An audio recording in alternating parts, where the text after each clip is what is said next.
Sirisha madam, Praveena madam, Kalyani madam, Sridevi madam, Rama madam, Padma madam, పేరేంటి Krishnaveni madam, Anusha madam, తర్వాత Aruna madam, వాళ్ళ సారు కోటేశ్వరరావు గారు, నా పేరు వంశీకరణం, వీరి సారు ఈ మేడం గారు వాళ్ళ సారు సుబ్రహ్మణ్యం సార్, ఈయన పేరు ఏడుకొండలు, అనుష మేడం వాళ్ళ హస్బెండ్, ఈమె నా భార్య సుకన్య మేడం. వీళ్ళందరి పని ఏంటంటే సేవ చేయడమే. ఒక్కొక్కరికి ఒక్కొక్క పని ఉంది ఈ లోకంలో, చాలా పని. వాళ్ళందరికీ ఒక్కొక్కరు ఒక్కొక్క డిపార్ట్మెంట్స్ పని చేసుకుంటూ వెళ్తారు. వీళ్ళందరూ ఎవరికి ఏ కష్టం వచ్చినా, ఆధ్యాత్మికంగా ఏ ప్రాబ్లం వచ్చినా వాళ్ళు కౌన్సిలింగ్ చేస్తూ ఉంటారు. అంటే వీళ్ళందరూ కూడా కౌన్సిలర్స్ అనమాట. వీళ్ళకి యూనివర్సిటీ నుంచి ఫోన్స్ వస్తాయి. అదిగో అమ్మాయి, లాస్ట్ అమ్మాయి ఒక పల్లెటూరు వాళ్ళది, సాయి తపోవనం నిర్వహిస్తున్న నిర్వాహకులు, ఆమె భర్త. అయితే వీళ్ళందరూ కూడా సర్వీస్ మోటోలో ఉంటారు. వీళ్ళందరూ చూడడానికి నార్మల్గా ఉన్నారు, కానీ వీళ్ళకి విదేశాల్లో శిష్యులు ఉన్నారు. ఆమె ఒక సామాన్య రైతు, ధ్యానంలోకి వచ్చింది. నా దగ్గర చక్కగా కళల గురించి, ఆ సబ్జెక్ట్ గురించి నేర్చుకుంది. ఈరోజు ఆమెకి అమెరికాలో శిష్యులు ఉన్నారు. ఇదిగో ఇక్కడ అందరూ అంతే. ఇదిగో ప్రవీణ మేడం, ఈమె చాలా పెద్ద గ్రూప్స్, ఇలా ఈ గ్రూపులన్నిటికీ హెడ్ అనమాట. ఆమె కర్మని ఎలా పోగొట్టుకోవాలి అంతా చెప్తుంది. మధ్యాహ్నం వీళ్ళందరూ సెషన్స్ ఉంటాయి. ఈమె భగవద్గీత చెప్తుంది. ఈమె చూసారా, ఈమె ఆల్ ఇండియా రేడియోలో, దూరదర్శన్లో యాంకర్. అంటే మీ చిన్నప్పుడు గుర్తుపెట్టారా ఆమెని? దూరదర్శన్లో యాంకర్ అనమాట. ఆమె దూరదర్శన్లో వచ్చి న్యూస్ చదువుతూ ఉండేది, యాంకరింగ్ చేస్తూ ఉండేది అనమాట. తర్వాత ఆల్ ఇండియా రేడియోలో వారు పనిచేశారు, రిటైర్డ్ అయిపోయారు. ఇప్పుడు పూర్తిగా భగవద్గీత ప్రవచకురాలుగా మారి అందరికీ చెప్తూ ఉంటారు. మధ్యాహ్నం భోజనం తర్వాత 2 to 2:30 వరకు ఒక అరగంట వారి సత్సంగం ఉంటుంది భగవద్గీత. సో అలాగ అందరూ ఎవరు సెషన్లో వాళ్ళు ప్రత్యేకత ఉన్నారు. ఈ అమ్మాయి పద్మ, అమ్మాయి కృష్ణవేణి, వీళ్ళిద్దరూ, ఆ అమ్మాయి 3, వారు ఆ మేడం, వీళ్ళ ముగ్గురు నెల్లూరులో సాయి తపోవనం అని ఒకటి ఉంది, అది నిర్వహిస్తూ అక్కడ వచ్చిన వాళ్ళందరికీ అన్నం పెడుతూ అక్కడ దాన్ని శుభ్రం చేస్తూ అంటారు అనమాట సేవకులు. సో ఇలాగా అందరూ ఎవరికి తోచింది వాళ్ళు, ఎవరికి చేతైంది వాళ్ళు చేస్తున్నారు. ఓకే. తర్వాత నవీన్ ఇక్కడ నవీన్, బృందావన్ హెల్పింగ్ హ్యాండ్స్, దాని తరపున ఈ నవీను మొక్కలు పంచుతా ఉన్నాడు. మొక్కలు ఇప్పటికే కొన్ని లక్షల మొక్కలు పంచాడు. వాటిని పెంచడం, ఆ మొక్కల్ని పెంచడం, కాలుష్యాన్ని నివారించడం తన చర్య. నిన్న ఇక్కడ ఎదురుగొన్న స్కూల్లో దాదాపు 2000 మొక్కలు పంచాడు.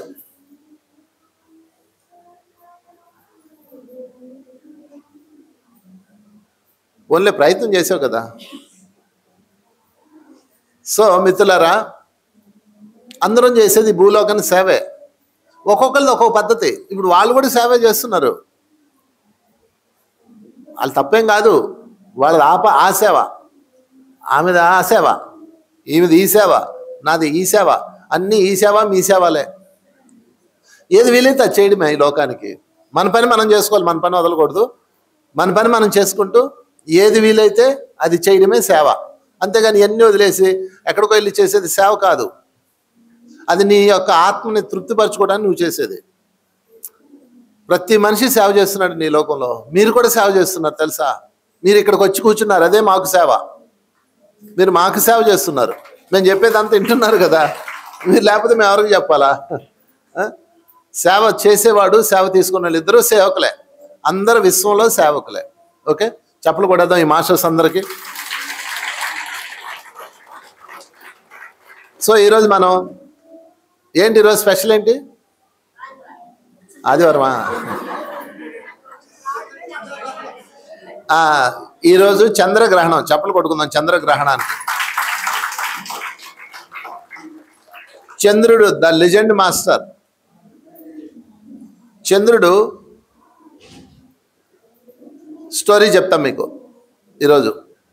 ఓకే, స్టోరీ చెప్పే ముందుగా ఈ కార్యక్రమం అసలు పెట్టడానికి ప్రధాన కారకులు అరుణ మేడం, సద్గురుస్ మూమెంట్లో ఒక వాట్సాప్ గ్రూప్ నిర్వహిస్తూ, జూమ్లో క్లాసెస్ పెడుతూ, వాళ్ళు గూగుల్ మీట్లో పెడుతూ ఎంతోమందికి ఈ దంపతులు ఇద్దరు ఆదర్శంగా ఉన్నారు. వీళ్ళది చాలా విషాద గాథ. వాళ్ళకి 2 పిల్లలు. ఒక పిల్లోడు చిన్నప్పుడు వెళ్ళిపోయాడు, ఉన్నాడో చనిపోయాడో తెలీదు. చనిపోతే ఒక క్లారిటీ ఉంటుంది, కానీ ఉన్నాడో లేడో కూడా ఇప్పటికే కన్ఫ్యూజే. తర్వాత రెండో కొడుకు ఉన్నాడు, పెళ్లి చేశారు, ఆ బిడ్డకి పెళ్ళయింది. పొన్లే ఆ బిడ్డను చూసుకొని బతుకుతున్నారు. మొన్న కరోనా టైంలో అతను చనిపోయాడు. ఇచ్చిస్తా అనకండి, ఎప్పుడు జాలి చూపించకండి. ఏదో జాలి ఒకటి చూపిస్తారు. అభినందనలు ఇవ్వాలి. కష్టాలు పడే వాళ్ళకి ఏమి ఇవ్వాలి? అభినందనలు ఇవ్వాలి. అబ్బా ఎంత గొప్ప కష్టం తెచ్చావు భూలోకం అని. అంతేనా? అయ్యో చో అనకండి. ఎప్పుడు కష్టాలు పడే వాళ్ళకి జాలి చూపించకండి, అభినందనలు ఇవ్వాలి. ఎంత గ్రేట్ నువ్వు, ఎంత పెద్ద కష్టాన్ని తెచ్చావు నువ్వు, అభినందనలు అని చప్పలు కొట్టాలి. చప్పలు కొట్టండి వాళ్ళిద్దరికి. దుఃఖంలో కుంగిపోలేదు వాళ్ళిద్దరు దుఃఖంలో కుంగిపోలా. వియోగం ఉంటుంది, వియోగం వేరు, దుఃఖం వేరు. వియోగం అంటే దూరం అయ్యారు, ఫీలింగ్ ఉంటుంది, అది మనుషులం కదా మనం. కానీ వారికి దుఃఖం లేదు. ఆ దుఃఖం నుంచి బయటకు వచ్చారు. బయటకు వచ్చి అందరిలో తమ బిడ్డను చూసుకుంటున్నారు. అందరిలో, ఇక్కడ మీ అందరిలో వాళ్ళు తమ బిడ్డను చూసుకుంటున్నారు, సేవ చేస్తున్నారు.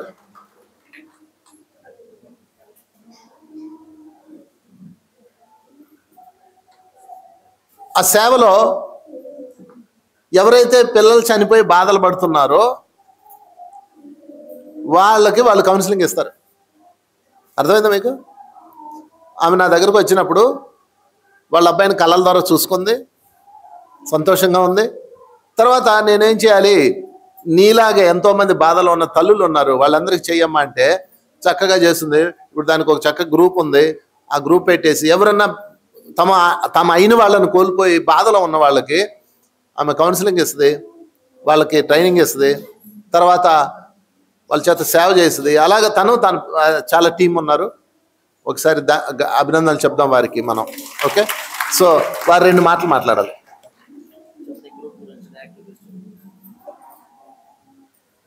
అందరికీ నమస్కారం అండి, ధ్యాన మిత్రులందరికీ. మేము ఈ రోజున ఇలా ఉన్నాము అంటే అంతా వంశీ సార్ దయే.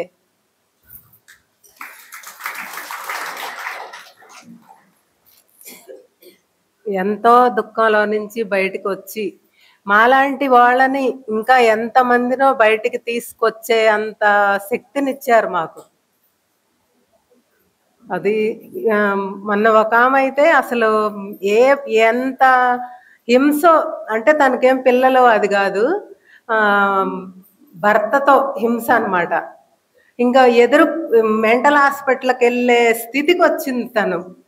అలాంటి ఆమె ఒక్కసారి వీడియో ఒక్కటి చూసి ఇంక బ్రహ్మాండంగా, ఇప్పుడు సంవత్సరం అయింది తను వచ్చి, ఇంక పిల్లల్ని చూసుకొని ఆయన భర్త, ఆమె భర్త అలాంటి వాడు అనమాట. అట్లాంటి వాళ్ళకు కూడా కౌన్సిలింగ్ ఇచ్చి అట్లా బయటికి తీసుకొచ్చే శక్తినిచ్చారు మా గురువు గారు. మాకు దొరకటం మా అదృష్టం. అది థ్యాంక్స్ అండి అందరికి. వైష్ణవీదేవి గ్రూపు మాది.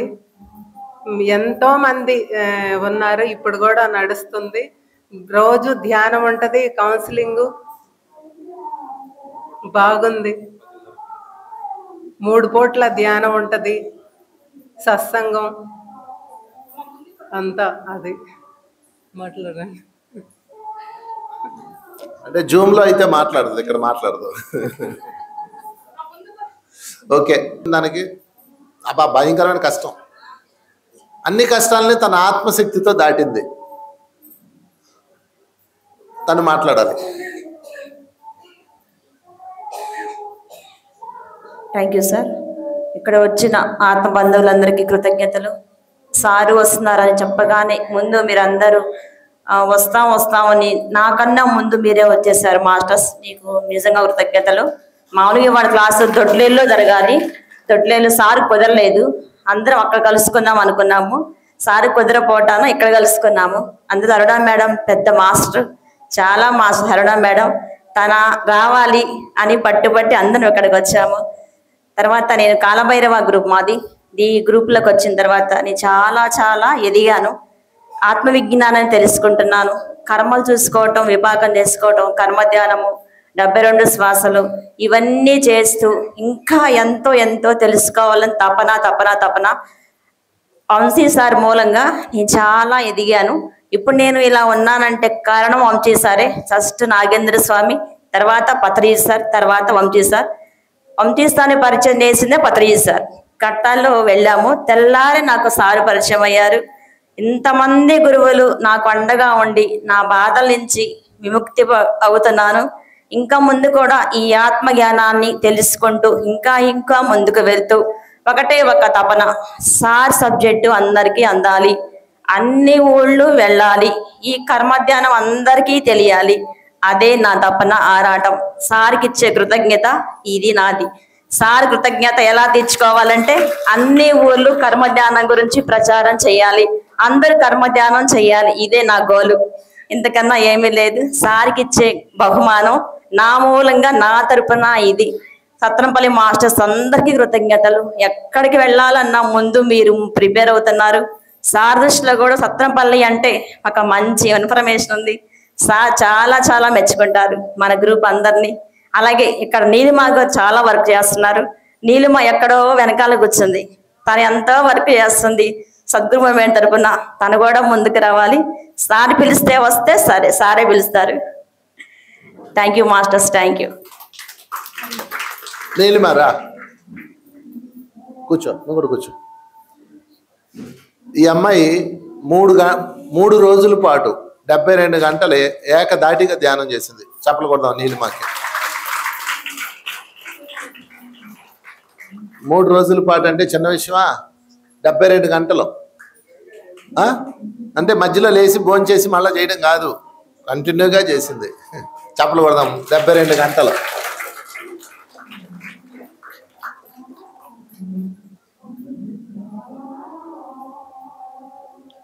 సో ఈరోజు చంద్రగ్రహణమే చెప్పుకుందాం. చంద్రగ్రహణం, దీని మీద ఎన్నో అపోహలు ఉన్నాయి, ఎన్నో భయాలు ఉన్నాయి. దేవాలయాలన్నీ కూడా ఈరోజు మూసేస్తున్నారు.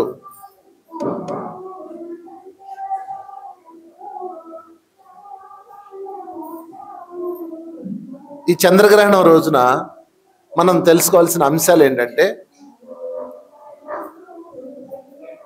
చంద్రుడికి భూగోళానికి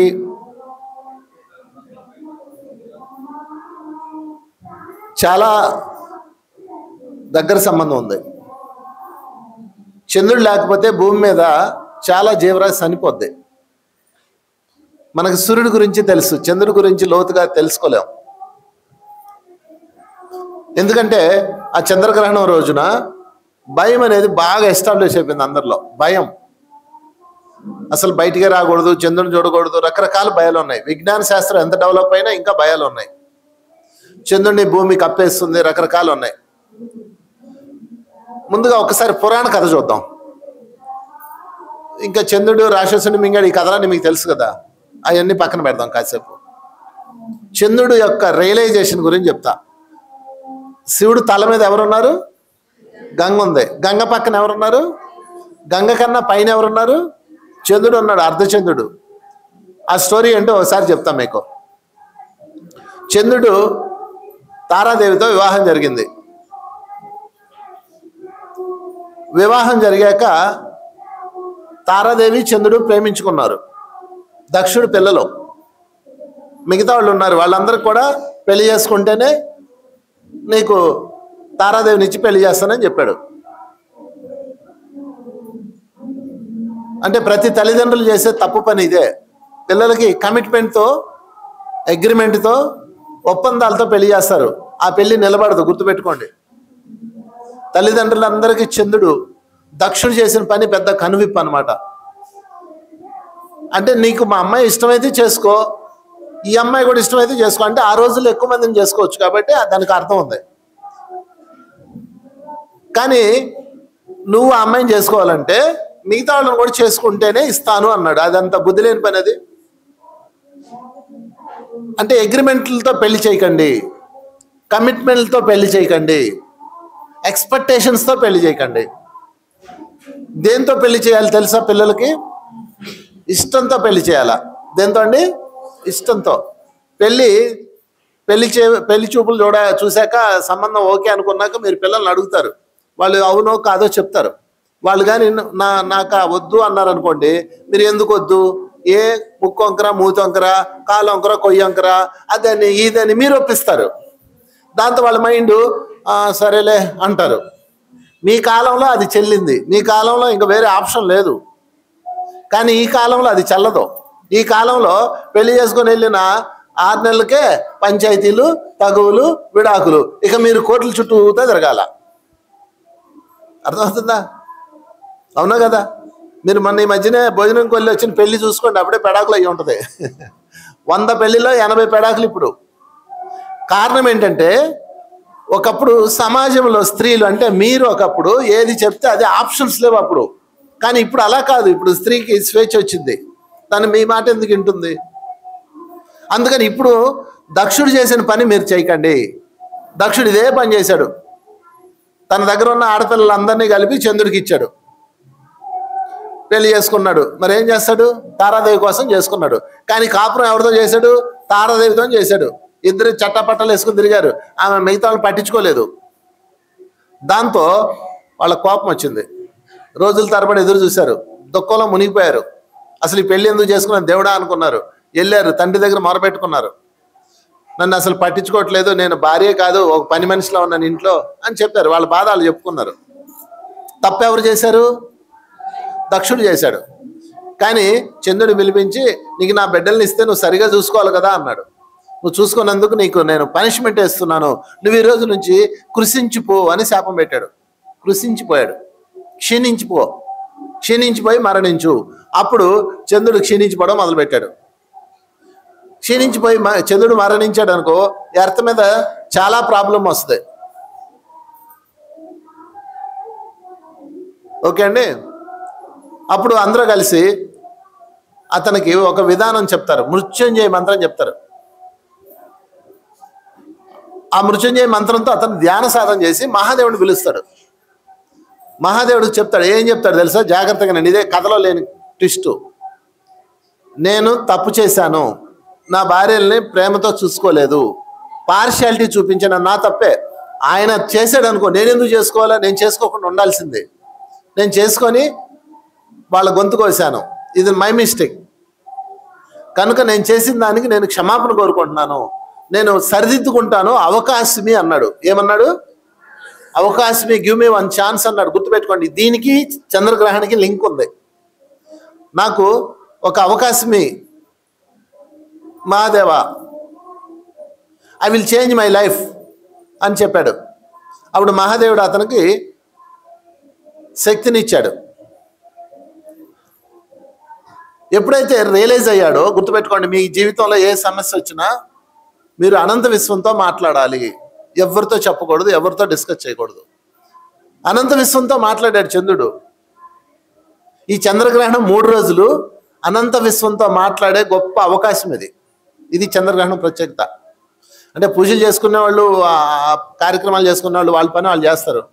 ధ్యానం చేసేవాళ్ళు అనంత విశ్వంతో అనుసంధానం అవ్వడానికి 7, 6, ఈరోజు 7 కదా, 7, 8, 9 3 రోజులు దాని చైతన్యం ఉంటుంది. ముఖ్యంగా ఈరోజు ఈవినింగ్ ఆ టైమింగ్స్ తెలుసు కదా మీకు. అనంత విశ్వంతో కనెక్ట్ అయ్యే గొప్ప చైతన్యం ఉండే రోజు ఈరోజు. సరే, చంద్రుడు మహాదేవుడితో కనెక్ట్ అయ్యి సెల్ఫ్ రియలైజ్ అయ్యాడు. ఏమయ్యాడు? సెల్ఫ్ రియలైజ్, పశ్చాత్తాపం చెందాడు. అతని యొక్క రియలైజేషన్ చూసి సాక్షాత్తు ఈశ్వరుడు అతన్ని తల మీద ధరించాడు నెలవంకగా. అంటే నీలో పశ్చాత్తాపం వస్తే, రియలైజేషన్ వస్తే ఈశ్వరుడు తల మీద పెట్టుకుంటాడు. అది చంద్రుడు కథ. చప్పలు కొడదాం చంద్రుడికి.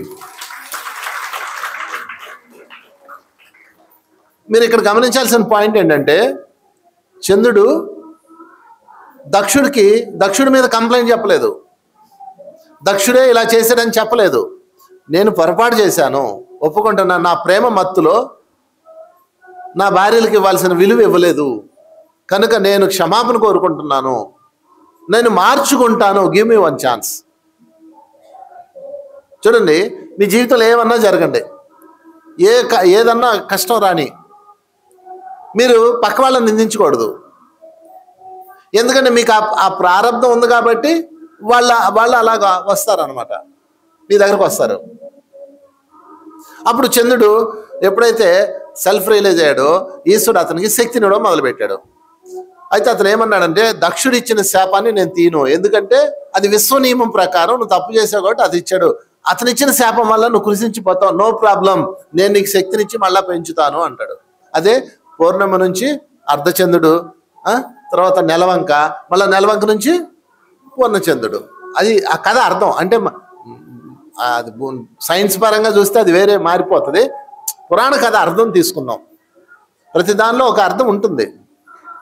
అంటే అక్కడ మీరు అర్థం చేసుకోవాల్సిన ప్రధానమైన పాయింట్ ఏంటంటే, సెల్ఫ్ రియలైజేషన్ కనుక అయితే, నా వాస్తవానికి నేనే సృష్టికర్తనని కనుక మీరు నమ్మితే, 100% దానిలో జీవిస్తే ఖచ్చితంగా భగవంతుడు సపోర్ట్ చేస్తాడు. అది చంద్రుడు కథ. చప్పలు కొడుకుందాం చంద్రుడికి మరొకసారి. సో ఈ గ్రహణం ప్రత్యేకత ఏంటి అంటే, మీకు అనంత విశ్వం నుంచి అపారమైన శక్తి వస్తుంది, కాస్మిక్ ఎనర్జీ వస్తుంది. ఎప్పుడు ఇది ఒక 8 షేప్లో ఉంటుంది అనమాట. ఇలా వచ్చి ఇలా వెళ్ళి మళ్ళీ ఇలా వస్తుంది. దీన్ని సిద్ధ నడక అంటారు. ఏ నడకండి? సిద్ధులు నడిచే దారి అంటారు దీన్ని. మీరు డాబా మీద కూడా 8 షేప్లో దారేసి దానిలో నడిచారు, వాకింగ్ చేయండి కావాలంటే. మాది నెల్లూరులో ఒక ఆశ్రమం ఉంది, సాయి తపోవనం అని. అందులో సిద్ధ నడక అని ఒకటి తయారు చేసాం మేము. ట్రాక్ 2 పిరమిడ్స్ ఉంటాయి, వాటి మధ్యలో ఇలా నడవాలన్నమాట. అక్కడ పిరమిడ్ ఇంజనీర్ మాస్టర్ శివ తయారు చేశారనమాట అది. సో దానిలో నడిచినప్పుడు మీ బాడీలో చాలా మార్పులు వస్తాయి. మీరు డాబా మీద 8 అంకె వేసుకోండి, 2 సున్నాలు పక్క పక్కన అతికిస్తే 8. రోజు దానిలో ఇలా నడవండి, ఇలాగా. ఓకే, ఈ షేప్లో నడవాలి. అది సిద్ధ నడక అంటారు దాన్ని. ఎందుకంటే దానికి ప్రత్యేకత ఏంటంటే, యూనివర్స్ సిద్ధ నడకలో ఉంటుంది. అంటే విశ్వనియమం ఏంటంటే, ఇదిగో ఇక్కడ బయలుదేరి పైకి వెళ్తుంది. పైకి వెళ్ళిన తర్వాత అది ఏమవుతుంది? మళ్ళీ రిఫ్లెక్ట్ అవుతుంది. రిఫ్లెక్ట్ అయ్యి ఒకసారి అందరూ 8 ఊహించుకోండి. 8 ఇదిగో ఇక్కడ ప్రారంభమై పైకి వెళ్ళింది, మళ్ళీ అది అలా కిందకు దిగుతుంది. కింద దిగి మళ్ళీ ఎక్కడి నుంచి మళ్ళీ ఎటు వెళ్తుంది? మళ్ళీ పైకి వెళ్తుంది.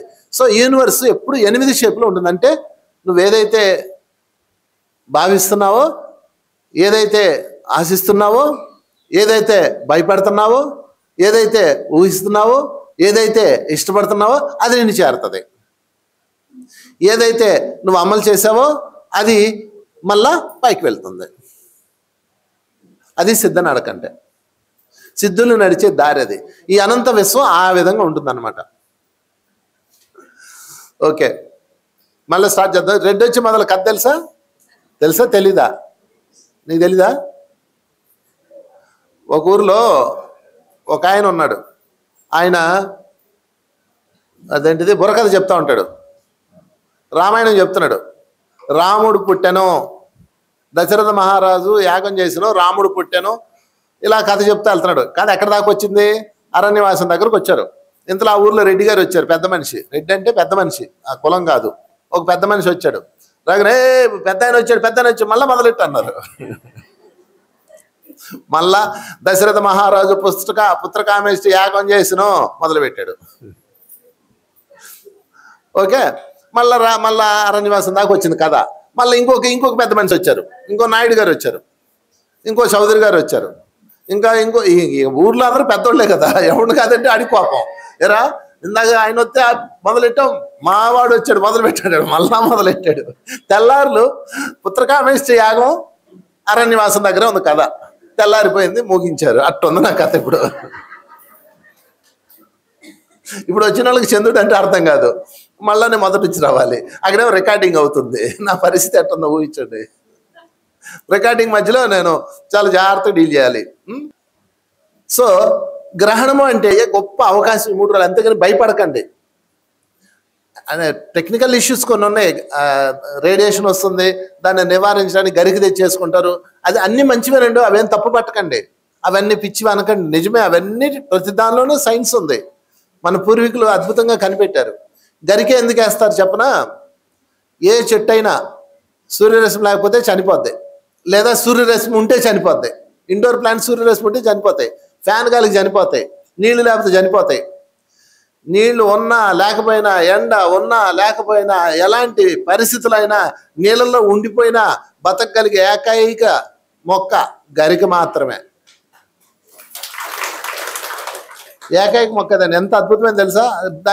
దానికి ఈక్వల్గా అలాంటిది లేదంట. దానికి ఎలాంటి విపత్కర పరిస్థితి వచ్చినా తట్టుకునే శక్తి ఉంది. ఎలాంటి విపత్కర పరిస్థితి వచ్చినా దాన్ని చూసి నేర్చుకోవాలి. మనం ఆఫ్టర్ ఆల్ గరిక అంటాం కాదు, దాన్ని చూసి నేర్చుకోవాలి. ఎలాంటి కష్టం వచ్చినా, ఎలాంటి బాధ వచ్చినా, ఎలాంటి విపత్కరాలు వచ్చినా తట్టుకోగలదు అది. అందుకనే దాన్ని గుర్తించారు మన పూర్వీకులు. గుర్తించి ఇది ఎలాగ తట్టుకోగలుగుతుందని చూస్తే అది రేడియేషన్ కూడా తట్టుకోగలదు అని తెలిసింది. అందుకని చంద్రగ్రహణం, సూర్యగ్రహణం ఇలాంటి సమయాల్లో దానికి ఒక స్థానం ఇస్తారనమాట. ఏంటి ఆ స్థానం అంటే దాన్ని తెచ్చి ఇంట్లో జల్లుకోవడం, అంతే, ఏం లేదు. ఒక రేడియేషన్ కవచం లాంటిది అంతే. అలాగని ఇప్పుడు మళ్ళీ అదంతా పీకేసి మీద వేసుకోకండి. మనకు ఆ ఫార్మాలిటీలు ఏం అవసరం లేదు. మనం ధ్యానం చేస్తున్నాం కాబట్టి ధ్యాన శక్తే మనకు రేడియేషన్ కవచం. గరిక అంటే చంద్రుడు విశ్వంలో ఉన్న చైతన్యాన్ని కాంతిగా మార్చి మనకు అందించే ఒక అద్భుతమైన ప్లానెట్. ఓకే, ఈ చంద్రుడు తన చైతన్యంతో, చంద్రుడు లేకపోతే చాలా మొక్కలు చనిపోతాయి. ఆ విషయం మీకు తెలుసా? రాత్రిపూట బతికే మొక్కలు ఎన్నో ఉంటాయి మీకు తెలుసా? అవునా కదా? కలువ పూలు రాత్రిళ్ళు వస్తాయి, నైటింగేల్స్ ఉన్నాయి కదా. అంటే దాని శక్తి దానికి ఉంటుంది అనమాట. సరే, అది పక్కన పెడితే ఈ చంద్రగ్రహణం రోజు మీరు ఏం చేయాలంటే ముఖ్యమైన పని, ఆ చంద్రగ్రహణ సమయంలో అనంత విశ్వంతో కమ్యూనికేట్ అవ్వండి. ధ్యానం చేస్తారు, ఓకే. ఇప్పుడు మీకు ఇక్కడ అందరికీ ఏదో కోరిక ఉంటుంది కదా, ఉందా లేదా? భలే నటిస్తారండి నాకు ఏ కోరికలు లేవని. మీకు ఏమైనా కోరికలు ఉన్న వాళ్ళు చేతెత్తండి. తీరని కోరిక, పెద్దది, చిన్న చిన్నవి కాదు, పెద్దది. మీ కోరిక ఏంటి చెప్పండి, పర్లేదు.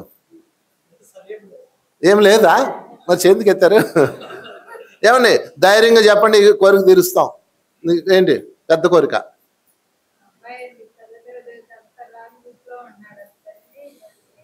మీ అబ్బాయి అల్లరి చేస్తున్నాడా బాగా?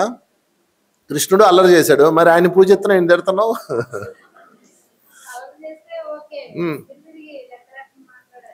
ఎవరైనా మాడతారు, పిల్లలంటే అలాగే మాట చేసి అదో కోరిక.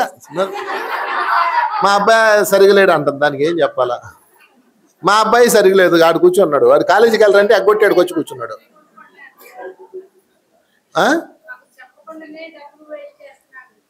చెప్పకుండా డబ్బులు వేస్ట్ చేస్తున్నాడు. అమ్మ అది తప్పు ఏంటమ్మా?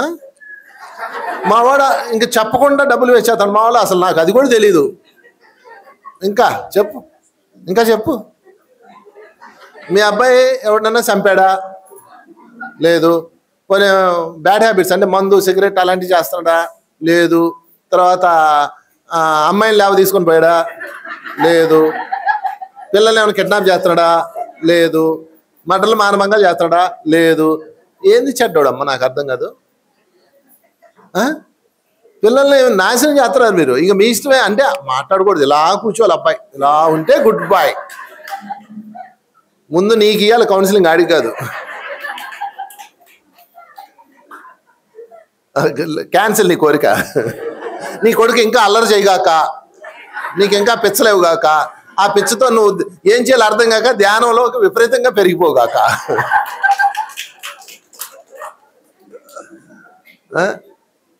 పిల్లలంతా అల్లరి చేయడానికి, ఆడుకోవటానికి, పాడుకోవటానికి, రచ్చ చేయడానికి, డబ్బులు ఖర్చు పెట్టడానికి వాళ్ళు ఉన్నది అదే. మీరు చేయలేదా? అమాయకుల్లో మాట్లాడతారు. ఆ రోజుల్లో ఆ స్థాయి, ఈ రోజుల్లో ఈ స్థాయి. వాళ్ళు అధర్మంలో ఉంటే తప్పు చేసినట్లు. అధర్మం అంటే హింస చేస్తూ, దోచుకుంటూ, దొంగతనాలు చేస్తూ అలాంటివి ఉంటే మీరు ఖచ్చితంగా వాళ్ళని నిలదీయాలి. దాని మీద మీరు వర్కౌట్ చేసుకోవచ్చు. ఇది పనికిరాని కోరిక. ఇది నెక్స్ట్ కోరిక అయ్యా ఏంటి? మోక్షం కోరిక కాదు, గమ్యం. అది భగవంతుడు ఇచ్చేదాన్ని కోరిక అంటారండి, సాధించుకునేదాన్ని గమ్యము అంటారు. మోక్షం అన్నది గమ్యం అండి, అది కోరిక కాదు. నాకు మోక్షం కావాలంటే భగవంతుడు ఇచ్చేస్తాడు. ఏంది ఇచ్చేది? ఆడ అవుతుంది, వాడు నాట్ ఎలిజిబుల్. ఇప్పుడు 10వ తరగతి పిల్లోడు ఉన్నాడు, వాడిని ఇంటర్మీడియట్లో జాయిన్ చేయాలనుకోండి, ఏం చేయాడు? 10 పాస్ అవ్వాలి. మీరు ఎంత చేద్దామని అవ్వదాడికి. మీకు పిహెచ్డి కాలేజ్ ఉంది, మీకు ఇంజనీరింగ్ కాలేజ్ ఉంది, మీ అబ్బాయిని 10th పాస్ అవ్వకపోతే ఆన్సర్ లేరు కదా ఇంటర్మీడియట్లో. అలాగనమాట మోక్షం అన్నది మన యొక్క గమ్యం. ఏంటంటే అసలు కోరికలే లేవు మీకు అని చిన్న చిన్నవి చెప్తున్నారు. ఇంకా లేవా అంటే ఉన్నాయి చెప్పడానికి భయపడుతున్నారు. ఇంకా కోరిక కాదు, అది గమ్యమే. గమ్యమే. దుఃఖాన్ని జయించడం అన్నది నీ చేతిలో ఉంది. భగవంతుడి చేతిలో ఉన్నది వరం, నీ చేతిలో ఉన్నది సాధన. 2 ఉన్నాయి అనమాట అక్కడ. ఓకే, వరము సాధన.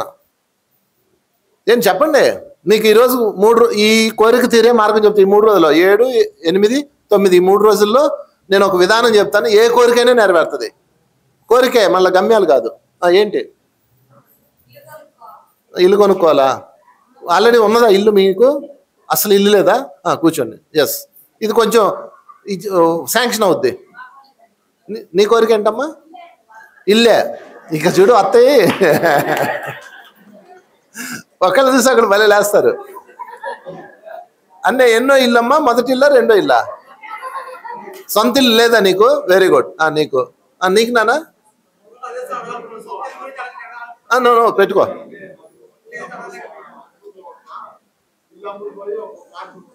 ఓకే, ఇల్లే అంతే. ఇల్లు చాలా మంది. ఓ పని చేద్దాం, ఇల్లు కావాల్సిన వాళ్ళు చేతులు ఎత్తండి. ఇల్లు కావాల్సిన వాళ్ళు నిజాయితీగా ఎత్తండి. మీకు ఛాన్స్ ఈరోజు మళ్ళీ రాదు. ఓకే, మీ అందరికి శాంక్షన్ దించండి. నువ్వు ఆలస్యంగా ఎత్తావు కాబట్టి నీకు ఆలస్యంగా వస్తుంది. నీకేంటమ్మా?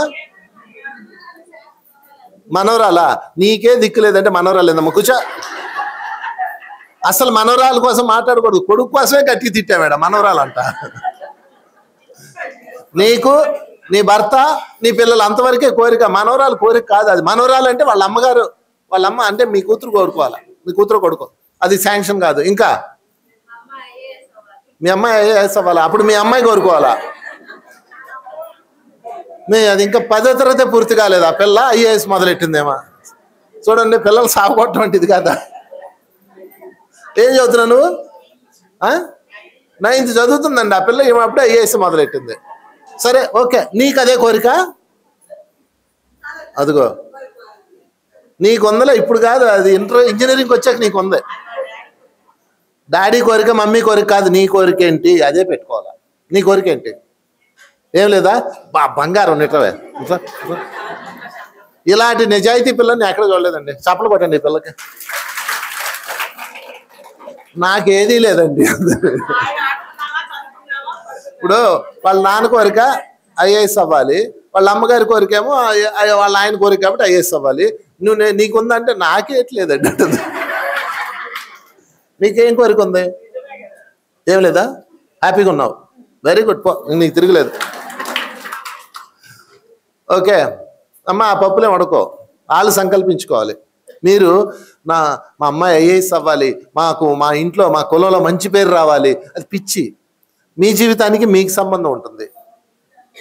వాళ్ళ హోంవర్క్ వాళ్ళకు ఉంటుంది, వాళ్ళకు ఒక ప్రణాళిక ఉంటుంది. ఓకే, వాళ్ళ ప్రణాళిక ప్రకారం వాళ్ళు వస్తారు. నీదేంటమ్మా? మీ అబ్బాయి, అది అబ్బాయి కోరాలమ్మా. మీరు కూర్చోండి. ఎందుకంటే పెళ్ళి అయిపోయిన తర్వాత చక్రం మారిపోతుంది, వాళ్ళు కోరుకోవాలి అది. మీ అబ్బాయికి నమ్మకం ఉంటే ఇప్పుడు చెప్తా, మీ అందరి కోరికలు తీరే మార్గం చెప్తా. ఈ 3 రోజులు గొప్ప ఛాన్స్ ఉంది ఇది అనంత విశ్వానికి. నెక్స్ట్ ఇంకమ్మా? అంతేనా? ఏం కోరికలని మీరు అస్సలు బే. సరే, ఇంకా ఏం లేవా? నీకేంటి ఉందో లోపల ఉందో అడుగు. ఏం లేవా? ఆరోగ్యం బాగుండాలన్నది కోరిక కాదమ్మా. అనారోగ్యం ఉందా? ఏ అనారోగ్యం ఉంది నీకు? అంటే అది చెప్తానులే, కర్మ సిద్ధాంతంలో చెప్తా. సరే, ఆరోగ్యం కోరుకోవచ్చు. బెస్ట్ కోరిక చెప్పనా? అందరికి బెస్ట్ కోరిక చెప్పండి నాతో పాటు. త్రయంబకం సుగంధం పుష్టివర్ధనం ఓర్వారుక మేబంధనాత్ మృత్యు మృక్షియ మామృత. చివరి కోరిక ఇది. అంటే ఏంటి చెప్పనా? ఓ మృత్యుదేవత, నువ్వు వచ్చేటప్పటికి నేను సుగంధంతో ఉండాలి. ఎలా ఉండాలి? నేను సుగంధంతో ఉండాలి, పుష్టిగా ఉండాలి. ఎలా ఉండాలి? పుష్టిగా, అంటే ఆరోగ్యంగా ఉండాలి. మనసులో ఉండకూడదు. ఎవడో నన్ను తీసుకెళ్ళి బాత్రూంలో తీసుకెళ్ళి స్నానం చేయించి మళ్ళీ ఆ బెడ్ మీద బెడ్ ప్యాన్లు ఎట్టి అలా వద్దు నాకు. పుష్టిగా ఉండాలి, సుగంధంగా ఉండాలి. సుగంధ పరిమళాలు రావాలి నా దగ్గర, 1-2 వాసన రాకూడదు. మంచం మీద ఉంటే అదే కదా వస్తుంది. ఓకే, అప్పుడు నాకు మృత్యు రావాలి. ఆ మృత్యు ఎలా ఉండాలి? ఊర్వారోకం, అంటే దోసపాదు నుంచి దోసపండు విడిపడినంతగా ఈజీగా. మీరు పచ్చి దోసకాయ పట్టుకొని ఇలా లాగారనుకో, అది ఏమవుతుంది తెలుసా? చెట్టు కూడా వచ్చేస్తుంది, తెగదు. అది అంత బలంగా ఉంటుంది దోసకాయ. దాన్ని ఏమంటారండి? తొడెం. ఎప్పుడైతే ఆ కాయ పరిపక్వతకు వచ్చిందంటే కాయ బాగా పండింది అనుకోండి, అది గాలికి లాంటిది. గాలికి భూమి మీద అతి సునాయాసంగా శరీరం విడిచిపెట్టే, అదే దానికి డిస్కనెక్ట్ అయ్యేది, పేగుబంధానికి దానికి డిస్కనెక్ట్ అయ్యేదే అది ఒకటి అన్నమాట. మర్రికాయలు తాటికాయలు పైనుంచి కూడా పగులుతుంటాయి. సో దోసపాదు నుంచి దోసపండు విడివడినంత సులువుగా నేను శరీరం విడిచిపెట్టాలి. 3 కోరికలు: సుగంధంగా ఉండాలి, పుష్టిగా ఉండాలి, సులువుగా శరీరం విడిచిపెట్టాలి. అలాగని ఇప్పుడు కాదు, అది ఎప్పుడు చెప్పండి? మేవబంధనాతో. మేవబంధనాత్ అంటే గత జన్మ కర్మని అనుసరించి వచ్చిన బంధాలన్నీ పూర్తయిపోవాలి. కొన్ని బంధాలు ఉన్నాయి కదా మనకి, భర్త, భార్య, పిల్లలు, ఎవరో ఒకళ్ళు ఉన్నారు కదా. మళ్ళా ఇది ఎక్కడి వరకు అంటే మునిమనవుడు దాకా బంధమే. మామూలుగా అయితే మునిమనవుడు అంటే 4వ తరం. అందుకే పెద్దవాళ్ళు ఎవరన్నా మునిమనవుడు పుట్టే వాళ్ళు ఉగ్గినితో, బంగారు ఉగ్గినితో పాలు పోయిస్తారు, బంగారంతో వెండితో. అంటే సెంచరీలు కొట్టారు, 4 తరాలు కొట్టారని అర్థం. మీరు ఎవరన్నా ఉన్నారా మునిమనవుడు పుట్టిన వాళ్ళు? చేతులు ఎత్తండి. అమ్మ నీకు మునిమనవుడు ఉన్నాడా? మీరు 4 సెంచరీలు కూడా చెప్పలు కొట్టండి వారికి. ఉన్నాడా లేదా? లేడా? ఏ కూతురు అయితే కూతురు కదా, కూతురైనా కొడుకైనా తరం తరమే. అంతేగాని కొడుకు పుడితేనే మునిమనుడు లెక్కలు దీకను, మళ్ళా యుద్ధాలు జరుగుతాయి ఈడ. మునిమనుడు అంటే 4వ తరం, అంటే అంతవరకు ఉన్నారు కాబట్టి. అంటే ఆ రోజుల్లో పిల్లలకి పెందలాడి పెళ్లిలే కాబట్టి వీళ్ళకి 70-80 వచ్చేతలకి మునిమనుడు ఉండేవాడు. ఇప్పుడు పిల్లలు 30 వచ్చినా పెళ్లి చేసుకోవట్లా. ఇంకా మీకు మునిమనుడు సంగతి దేవుడు ఎరుగుడు, మనవడే దిక్కులేదు. అసలు మీరు మీరు మీరు మీ అబ్బాయి పెళ్లి చూస్తే చాలా గొప్ప చూసినట్టే, అవునా కదా? అందుకని మృత్యుంజయ మంత్రంలో ఏం చెప్తారంటే, సరే ఈ మునిమనుడు పక్కన పెడదాం, బాధ్యతలు అన్ని బాధ్యతలు అయిపోవాలి నాకు. ఓకే, చూడండి: సుగంధం, పుష్టివర్ధనం, ఊర్వారుక, మేవబంధనాత్. అంటే అన్ని బంధనాలు అయిపోయాక ఊర్వారుకం, దోసపాదు నుంచి దోసపండు విడివడినంత సులువుగా నేను శరీరం విడిచిపెట్టాలబ్బా. ఇది నా కోరిక. లాంగ్ లైఫ్ జీవించి, ఆరోగ్యంతో జీవించి, ఆనందంతో జీవించి, జ్ఞానాన్ని పెంచుకొని వెళ్ళినప్పుడు అప్పుడు ఏమవుతుంది చెప్పండి? మృత్యో మృక్షియ మామృధ. అప్పుడు మృత్యు నీకేమిస్తుంది? మృక్షి అంటే విడుదలిస్తుంది. ఇది కదా కోరిక అంటే. చెప్పలు కూడా ఈ కోరిక. మీకు ఈ మంత్రం అంతా రావక్కర్లేదు. ఈ 3 రోజులు ఏం జరుగుతుందంటే, విశ్వం నుంచి కాస్మో ఎనర్జీ 8 షేప్లో వస్తుంది. అంటే ఇలాగా సిద్ధ ప్రవాహం అంటారు దీన్ని, సిద్ధ ప్రవాహం. ఇదిగో ఇలా వచ్చి తీసుకొని మళ్ళీ ఇలా వెళ్ళి మళ్ళీ తీసుకొని మళ్ళీ ఇలా, ఇది తిరుగుతూ ఉంటుంది అనమాట. ఈ 3 days, ఈ గ్రహణం 3 days. అంటే ఇదే నెల సెప్టెంబర్ 7, 8, 9. ప్రధానంగా 7 ఈరోజు సాయంత్రం కదా గ్రహణ సమయం, తెలుసు కదా మీకు. ఎప్పుడు నుంచి ఎప్పుడు దాకా? 9:25 అంత ఉంది. రాత్రి 1:12. సరే, మీ గ్రహణ సమయం చూసుకోండి.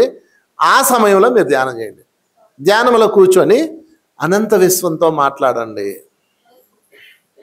మీకు ఏం కావాలో అది అడగండి. ఇల్లు కావాలా అడుగు. ఎందుకు కావాలో కూడా చెప్పాలండి. ఎందుకు కావాలి? నాకు ఇల్లు కావాలంటే ఇల్లు ఇచ్చేస్తారేంటి? నీకు ఒకది రాలేదంటే అర్థం ఏంటి? ఏదో అడ్డు ఉందండి, దానికి ఏదో అడ్డు ఉంది. గుర్తుపెట్టుకోండి, మీరు ఏది కోరితే అది వస్తుంది. అసలు విశ్వం యొక్క నియమం అది. నువ్వు ఏది అడిగావో అది పైకి వెళ్ళి కిందకు వచ్చేస్తుంది. కానీ వచ్చే యూటర్న్ అంటారు దాన్ని. ఇదిగో ఈ టర్న్ తీసుకునే దగ్గర ఏదో అడ్డు ఉంది. ఆ అడ్డు ఏంటో తెలుసుకోవాలి మీరు. ఏంటి అడ్డు పేరేంటి? ప్రారబ్ధము. ఏంటంటే అడ్డు పేరు? ప్రారబ్ధము. నీకు ఇల్లు ఎందుకు రాలేదు? అంటే మీరు కోరిక కోసం ప్రయత్నాలు చేశారు. మీరు ఎన్నో ప్రయత్నాలు చేశారు. అయినా రాలేదంటే ఏంటి? అడ్డు ఉంది. అంటే ఏ ప్రయత్నం చేయకుండా రాలేదంటే అసలు పైకి వెళ్ళలేదు. మళ్ళీ ఒకసారి చెప్తున్నాను చూడండి, విశ్వరహస్యం 8 ఉంచుకోండి అందరూ. మీ ముందు 8, ఓకే? 8లో మీరు కింద ఉన్నారు, పైన విశ్వం ఉంది. కింద రౌండ్లో ఎవరున్నారు? మీరున్నారు. పైన రౌండ్లో ఎవరున్నారు? విశ్వం ఉంది. విశ్వం అంటే అనంత విశ్వం, యూనివర్స్. ఇక్కడ నుంచి మీరు పైకి పంపించారు, నాకు ఇల్లు కావాలి, అప్పుడు పైకి వెళ్ళింది. ఈ పైకి వెళ్ళేంత ఎనర్జీ మీరు ఇవ్వాలి. అంటే ఏంటి? సంకల్పం బలంగా ఉండాలి. ఇల్లు కావాలా?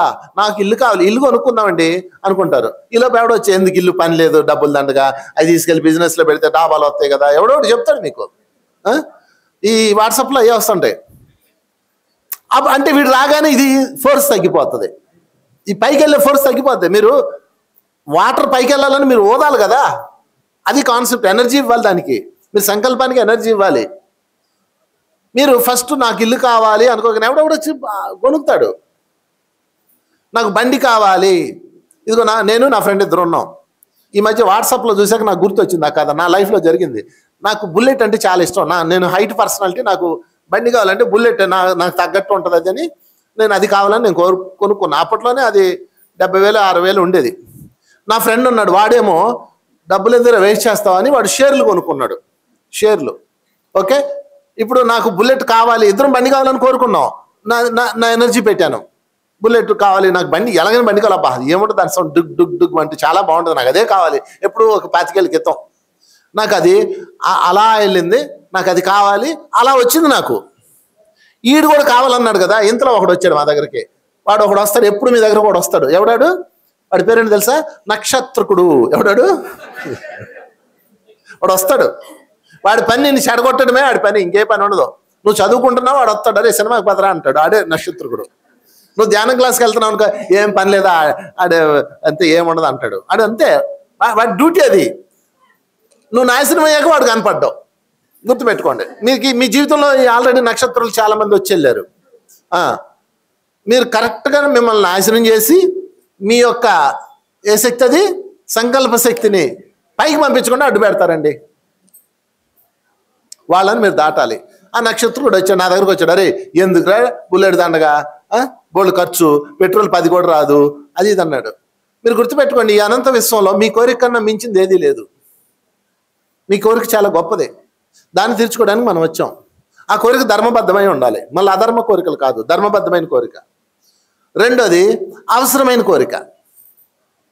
అందుకని ఎప్పుడన్నా దీని నుంచి కొంచెం వెనక్కి వెళ్దాం.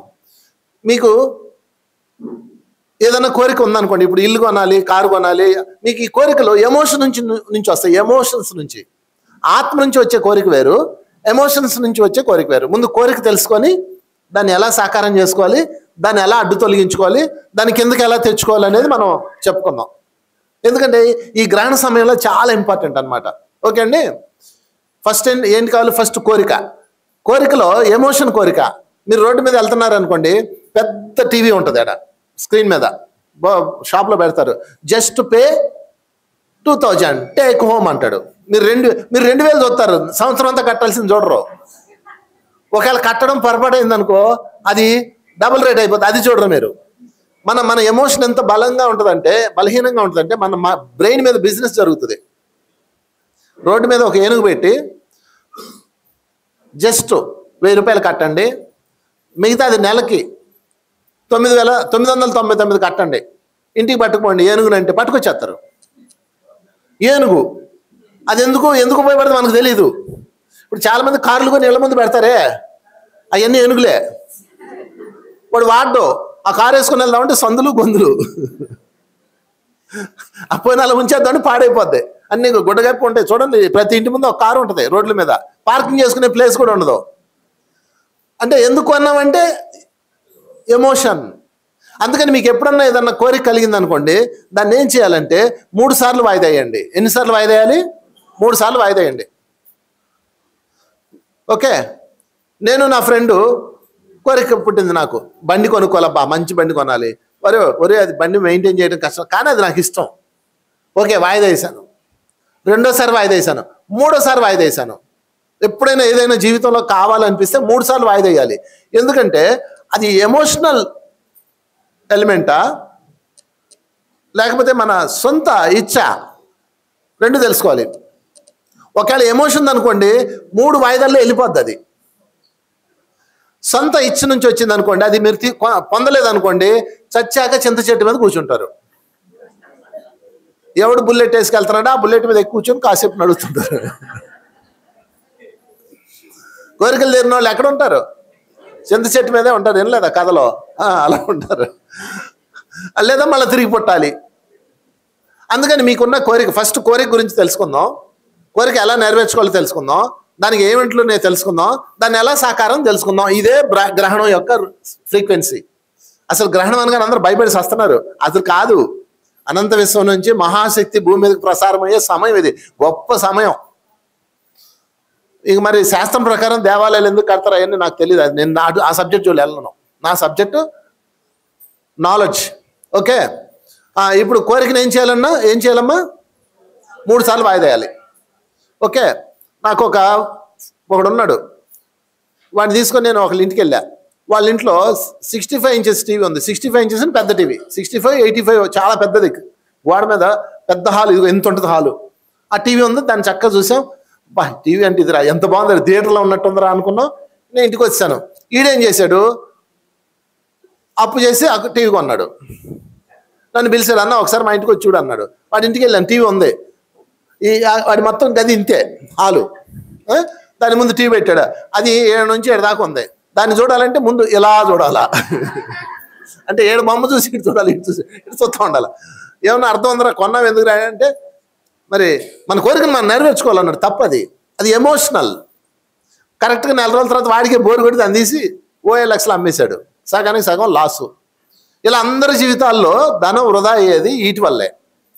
అందుకని ఫస్ట్ కోరికను ఏం చేయాలంటే, ఇది నా ఇచ్చతో వచ్చిందా, పక్కవాడి ఇచ్చతో వచ్చిందా? పక్కవాడి ఇచ్చ అంటే ఎమోషన్. ఓకే, క్లారిటీ వచ్చింది కదా? ఇంతవరకు క్లారిటీ వచ్చింది కదండి. ఇప్పుడు 2వ స్టెప్లోకి వెళ్దాం. ఎలాగైనా సరే కావాలి, అది నాకు, నా జీవితానికి అది అవసరము. ఈలోపు నక్షత్రుడు కూడా వస్తాడు. దాని పేరే వికల్పము. దాని పేరు ఏంటండి? వికల్పం అనమాట. ఒకడు వస్తాడు.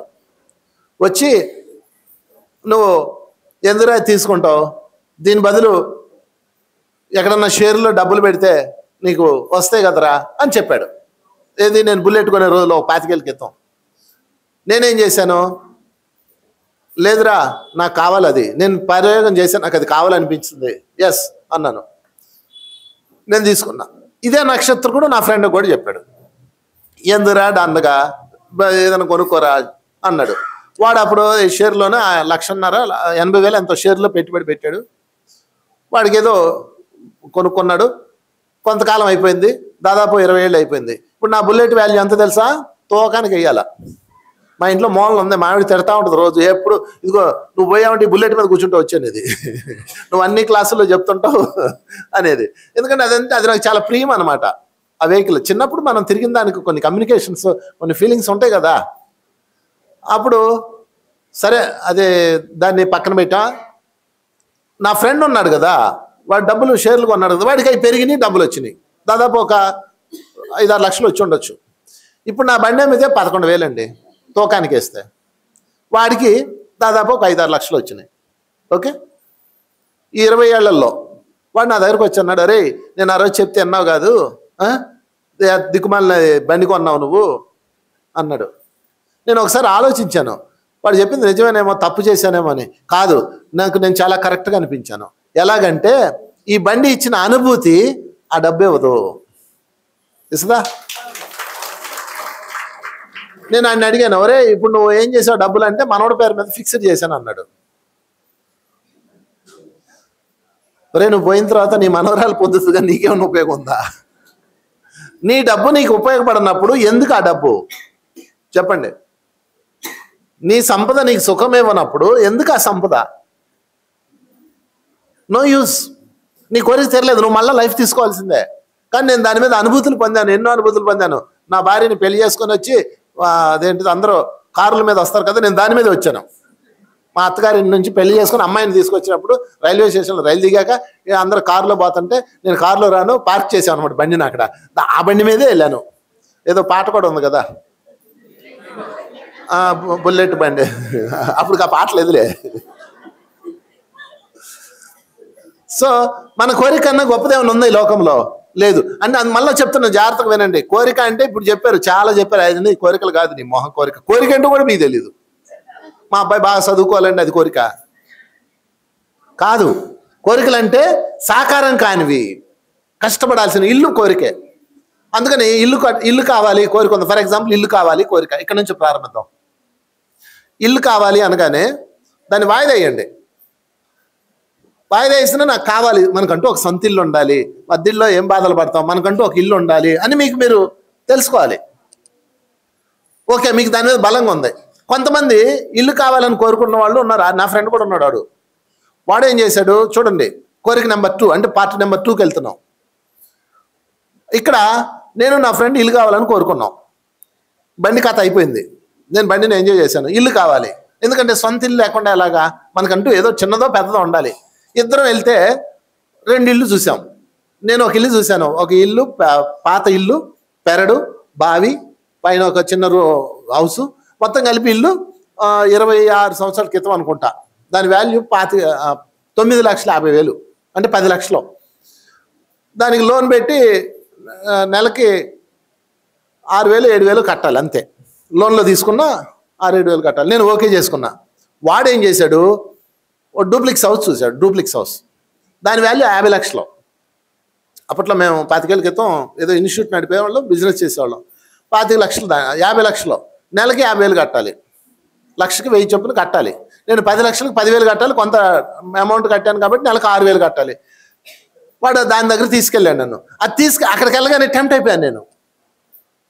దాన్ని చూడగానేమో ఏముంది ఇల్లు నాది, అది పాత ఇల్లు, చెట్లు, పెరడు, బావి అందంగా ఉంది. కానీ కొత్త ఇల్లు కదా, మంచి డూప్లెక్స్, లోపల డిజైన్, ఇంటీరియర్ అదిరిపోయింది. నా మనసు వెంటనే ఇటు తిరిగింది. ఓకే, చూసారా? తిరగగానే నేను ఒక రూల్ పాటిస్తా. ఎప్పుడైనా మనం ఏదైతే చెప్తామో దాన్ని నేను పాటించడానికి ప్రయత్నం చేస్తాం. టోల్టెక్ 4 ఒప్పందాలని ఒక పుస్తకం ఉంది, అది చదివాను ఆ రోజు. అంతకుముందు చదివితే అందులో ఒక పాయింట్ ఉంది. ఆ పాయింట్ ఏంటంటే శక్తి పరిధి మేర మాత్రమే శ్రమించాలి అని ఉంది. శక్తి ఉంది కదా, మీ శక్తి ఎంత ఉందో అంతే శ్రమించాలి, దానికన్నా ఎక్కువ వెళ్ళకూడదు అని చదివాను. అది రాసుకొని నా ఆఫీసులో క్రింద పెట్టుకున్నా. శక్తి పరిధి మాత్రమే శ్రమించాలి. 4 ఉంటాయి అనమాట. వాక్కు దోషరహితంగా ఉండాలి, అలా 4 పాయింట్స్ ఉంటాయి. అందులో ఒక పాయింట్, మన శక్తి ఎంత ఉందో అంతే శ్రమించాలి, అంతే కోరిక పెట్టుకోవాలి. గుర్తుపెట్టుకోండి. ఇల్లు అనగానే నువ్వు అదేదో ఊహించుకోక, నీ కోరిక ఏంటి, నీ స్థాయి ఏంటి, నీ కెపాసిటీ ఏంటి, దాన్ని ఊహించుకోవాలి. ఇక్కడ చాలా మంది తప్పు చేస్తున్నారు. ఏమండి, సంకల్పం పెట్టుకునేటప్పుడు అనంతం పెడదాం, తాజ్మహల్ పెడదాం అంటాడు. వస్తుంది తాజ్మహల్, మెయింటైన్ చేయాలని నువ్వు సస్తావు, దాన్ని తుడుచుకోలేక నీ జీవితం అయిపోద్ది. అర్థమవుతుందా? నా కోరికేమో ఇది, వాడి కోరికేమో అది. నన్ను తీసుకెళ్ళాడు ఆ నక్షత్రకుడు, వాడి నక్షత్రకుడే. నన్ను తీసుకెళ్ళి, అరే ఇల్లు అంటే ఇదిరా, ఏముందిరా పాత ఇల్లు అన్నాడు. మరి 50 లక్షలు రా, బ్యాంక్ ఇస్తుందిరా. అప్పుడు మేము బిజినెస్ చేసేవాళ్ళం కానీ బ్యాంక్ ఇస్తుందిరా, నీకేంటి నెల కట్టలేవేంటి అన్నాడు. నెలకి 50,000 కట్టాలా? ఒక్కసారి బిజినెస్ ఇలా ఉండి ఇలా అయిందనుకో, అప్పుడు బుక్ అయిపోతాం రా అన్నాను. లేదు నువ్వు అలాంటి నెగిటివ్లు పెట్టుకో, నువ్వు తీసుకో అన్నాడు. అని అప్లికేషన్ ఫామ్ తెచ్చాడు. నేను అప్లికేషన్ ఫామ్ మీద సైన్ చేస్తున్నానండి. ఆ కిందన కనపడింది ఏంటిది చెప్పండి నాతో పాటు, శక్తి రాసుకోండి. ఆ పాయింట్ బుక్కులు తెచ్చుకున్న వాళ్ళు, శక్తి పరిధి చెప్పండి నాతో పాటు, మేర మాత్రమే పని చేయాలి, లేదా సంకల్పించుకోవాలి, ఏదైతే అది కోరుకోవాలి, ఏదైతే అది. శక్తి పరిధి ఎంత ఉందో అంత కోరుకో. 100 కోట్లు రావాలి, కోరిక పెట్టు, వస్తాయి. నెత్తి మీద మూట పడితే సచ్చూరుకుంటావు. తెల్లారి వచ్చి నీ కొడుకు నేను మర్డర్ చేస్తాడు. జాగ్రత్త. అంతమంది డబ్బులు లేనప్పుడు చాలా ప్రశాంతంగా ఉండేవాళ్ళు మానవులు. ఈ రియల్ ఎస్టేట్లు వచ్చి భూముల రేట్లు పెరిగి ఒక్కొక్కడికి డబ్బులు వచ్చాక మర్డర్లు. ఇప్పుడు ఎందుకు అర్జెంటుగా మీకు 50 లక్షలు వచ్చినాయి అనుకోండి, మీరు ఇంట్లో ఎంత మారిపోతే తెలుసా? ఎక్కడో నీ వేలు విడిచిన మేనమామ కొడుకు వస్తాడు నీ దగ్గరికి కత్తి పట్టుకొని, ఎత్తావా సత్తావా అని కూర్చుంటాడు. అవునా కదా? అప్పుడు ఏం చేశాడు అతను, నేను అన్నాను, ఒరే నేను తీసుకొనిరా, ఇప్పుడు నా శక్తి ఎంత ఉంది, నెలకు 10,000 కట్టగలను. కానీ ఇక్కడ నువ్వు 40,000-50,000 కట్టాలంటే కష్టంరా, నాకు శక్తి సరిపోదు, నేను వద్దన్నా. నీకెందుకు పెట్టి అయ్యే వస్తాయిలే అన్నాడు. నేను పెట్టను అన్నా. ఎందుకని ఒప్పందం అంటే ఏంటంటే, నాతో ఒప్పందం చేసుకున్నాను, శక్తి పరిధి మేర మాత్రమే శ్రమించాలి, శక్తి పరిధి మేర మాత్రమే కోరుకోవాలి కదా. నా కోరిక దాటిపోయింది, నాకు వద్దన్న, నన్ను అట్రాక్ట్ చేసింది అది. ఓకే అండి, ఇది జరిగి 6 నెలలు అయిపోయింది. వాడు ఆ ఇల్లు కొనుక్కున్నాడు, నేను ఇల్లు కొనుక్కున్నా. కరెక్ట్గా సంవత్సరం అయిపోయింది, 2 సంవత్సరాలు అయిపోయింది. బిజినెస్ బాగానే ఉంది. ఒక్కసారి సాఫ్ట్వేర్ రంగం ఉన్న అప్పుడు డిస్టర్బ్ అయింది. డిస్టర్బ్ అయ్యేటప్పటికి అది పడిపోయింది. మొదటి నెలకు అట్లా దాడు, 2వ నెలకు అట్లా, 3వ నెలకు అట్లా బ్యాంకు నోటీస్ పంపిస్తాడు. 3 నెలలకి 5 నెలలకి అది 3 లక్షలు అయిపోయింది ఈఎంఐలు. బ్యాంకు నోటీస్ ఇచ్చాడు, సీజ్ చేశాడు. నా ఇల్లు 6,000 కట్టాలి నెలకు, అంతే 6,000. ఎక్కడ అద్దెకున్న 6,000 కట్టాలి కదా అప్పట్లో, ఇప్పుడు కాదు, ఇప్పుడు 15,000 అంత ఉంటాయి. 6,000 కడితే హ్యాపీగా నా ఇంటి అద్దె కట్టినట్టే నెలకి బ్యాంక్ ఇన్స్టాల్మెంట్ అలా కట్టేశాను, మొత్తం పూర్తి చేశాను. ఆ ఇల్లు ఇప్పుడు ఈరోజు దాదాపు చాలా వాల్యూ ఉంది. వాడి ఇల్లు సీజ్ అయిపోయింది. ఎందుకు వాడి ఇల్లు పోయింది, ఎందుకు నా ఇల్లు ఉందంటే కేవలం నా శక్తి పరిధి మేర మాత్రమే నేను సంకల్పించాను, శక్తి పరిధి మేర మాత్రమే పని చేశాను. ఆ రోజు ఆశ కొద్ది శక్తి దాటింది అనుకో, నేను కూడా మటాష్ అయిపోయాను, సొంత ఇల్లు పోయేది నాకు. అర్థమవుతుందా మీకు? కనుక కోరికకి ఫస్ట్ దాని పరిధి పెట్టుకోవాలి, అవసరమా కాదా తెలుసుకోవాలి. తర్వాత రెండోది సంకల్పించుకోవాలి. ఈ సంకల్పించుకున్నాక ఎవడెవడో వచ్చి డిస్టర్బ్ చేస్తాడు, దాన్ని దాటాలి, అప్పుడు యూనివర్స్లోకి వెళ్తుంది అది. ఓకే అండి, ఇది మొదటి దశ. యూనివర్స్లోకి పంపించడం మొదటి దశ. ఈరోజు ఈ సబ్జెక్ట్ అంతా ఎందుకు చెప్తున్నానంటే, గ్రహణం రోజు సిద్ధ యొక్క శక్తి విపరీతంగా ఉంటుంది. సిద్ధ యొక్క శక్తి, సిద్ధశక్తి అంటారు దీన్ని. ఓకే, అంటే సిద్ధశక్తి అంటే ఏంటంటే పైనుంచి వచ్చేది కాదు, కింద నుంచి వెళ్ళాలి, పైనుంచి వస్తుంది. పైనుంచి వచ్చే దగ్గర ఒక బ్లాక్ ఉంది, అది చెప్తాయి, అది కూడా చెప్తాను ఇప్పుడు. ఇది పైకి వెళ్ళి మళ్ళీ కిందకు రాకుండా కొన్ని అడ్లు ఉంటాయి, కిందకు రావాలి, మళ్ళీ కిందకు వచ్చిన తర్వాత దాని నుంచి మళ్ళీ పైకి వెళ్ళాలి. ఇది ఒక 8 సర్కిల్ అనమాట. సో ఇప్పుడు కింద నుంచి పైకి పంపించాం, అర్థమైంది కదా. మీకు ఏం చేయాలి, ఇంటికి వెళ్ళి ఈరోజు రాత్రికి గ్రహణ సమయంలో ఏం చేయాలి అర్థమైందా లేదా? ధ్యానంలో కూర్చొని, అదేదో సినిమాలో అమ్మవారు వస్తుంది, కోరుకోని ఆయన అంటది, వీడు పెద్ద లిస్టు టగటగటగటగట 100 చదివేస్తాడు. అలా పెట్టకండి. ఏదో ప్రధానమైంది, ఒకటే. ఇల్లు అన్నం ఇల్లు మీద ఉండు, మళ్ళా ఇల్లు, మా ఆయనకు ఉద్యోగం, మా అమ్మాయికి మంచి సంబంధం, ఇవన్నీ పెట్టకండి. ఏదో ఒకటే. ఓకేనా?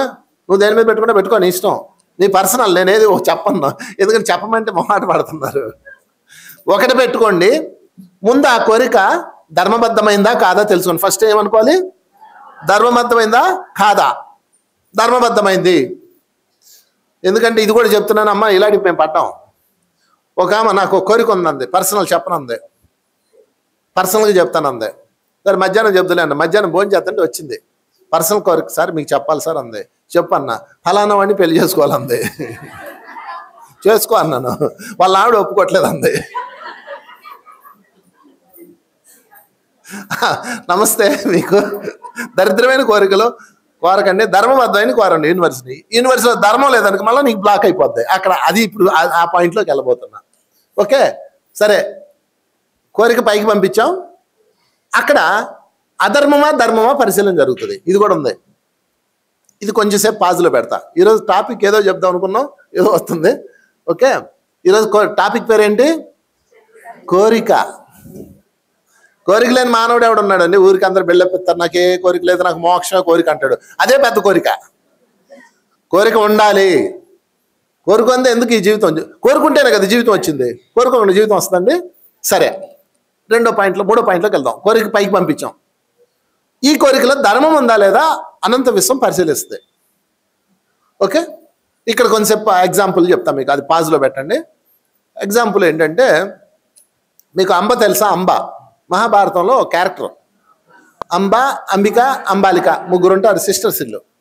ఈ ముగ్గురులో అంబ ఏం చేసింది? ఒకరిని లవ్ చేసింది, ఒక రాజపుత్రుడు లవ్ చేసింది. ఆ రోజుల్లో స్వయంవరం ఉండేది. స్వయంవరం అంటే తెలుసా? నచ్చిన అబ్బాయిలందరినీ లైన్లో నుంచోబెట్టి ఊళ్ళో ఉన్న అబ్బాయిలందరూ పిలుస్తారు. అమ్మాయికి చెప్తా, నీకు ఎవరు నచ్చాడు ఆడి మెల్ల దండేసుకొని అమ్మాయికి చెప్పేవాళ్ళు. ఈ అమ్మాయి ఏం చేసింది? నేను వీడిని ప్రేమించాను అని చెప్తే ఇంట్లో తంతారు కదా, వీళ్ళు మహా తెలివైన వాళ్ళు ఆడపిల్లలో.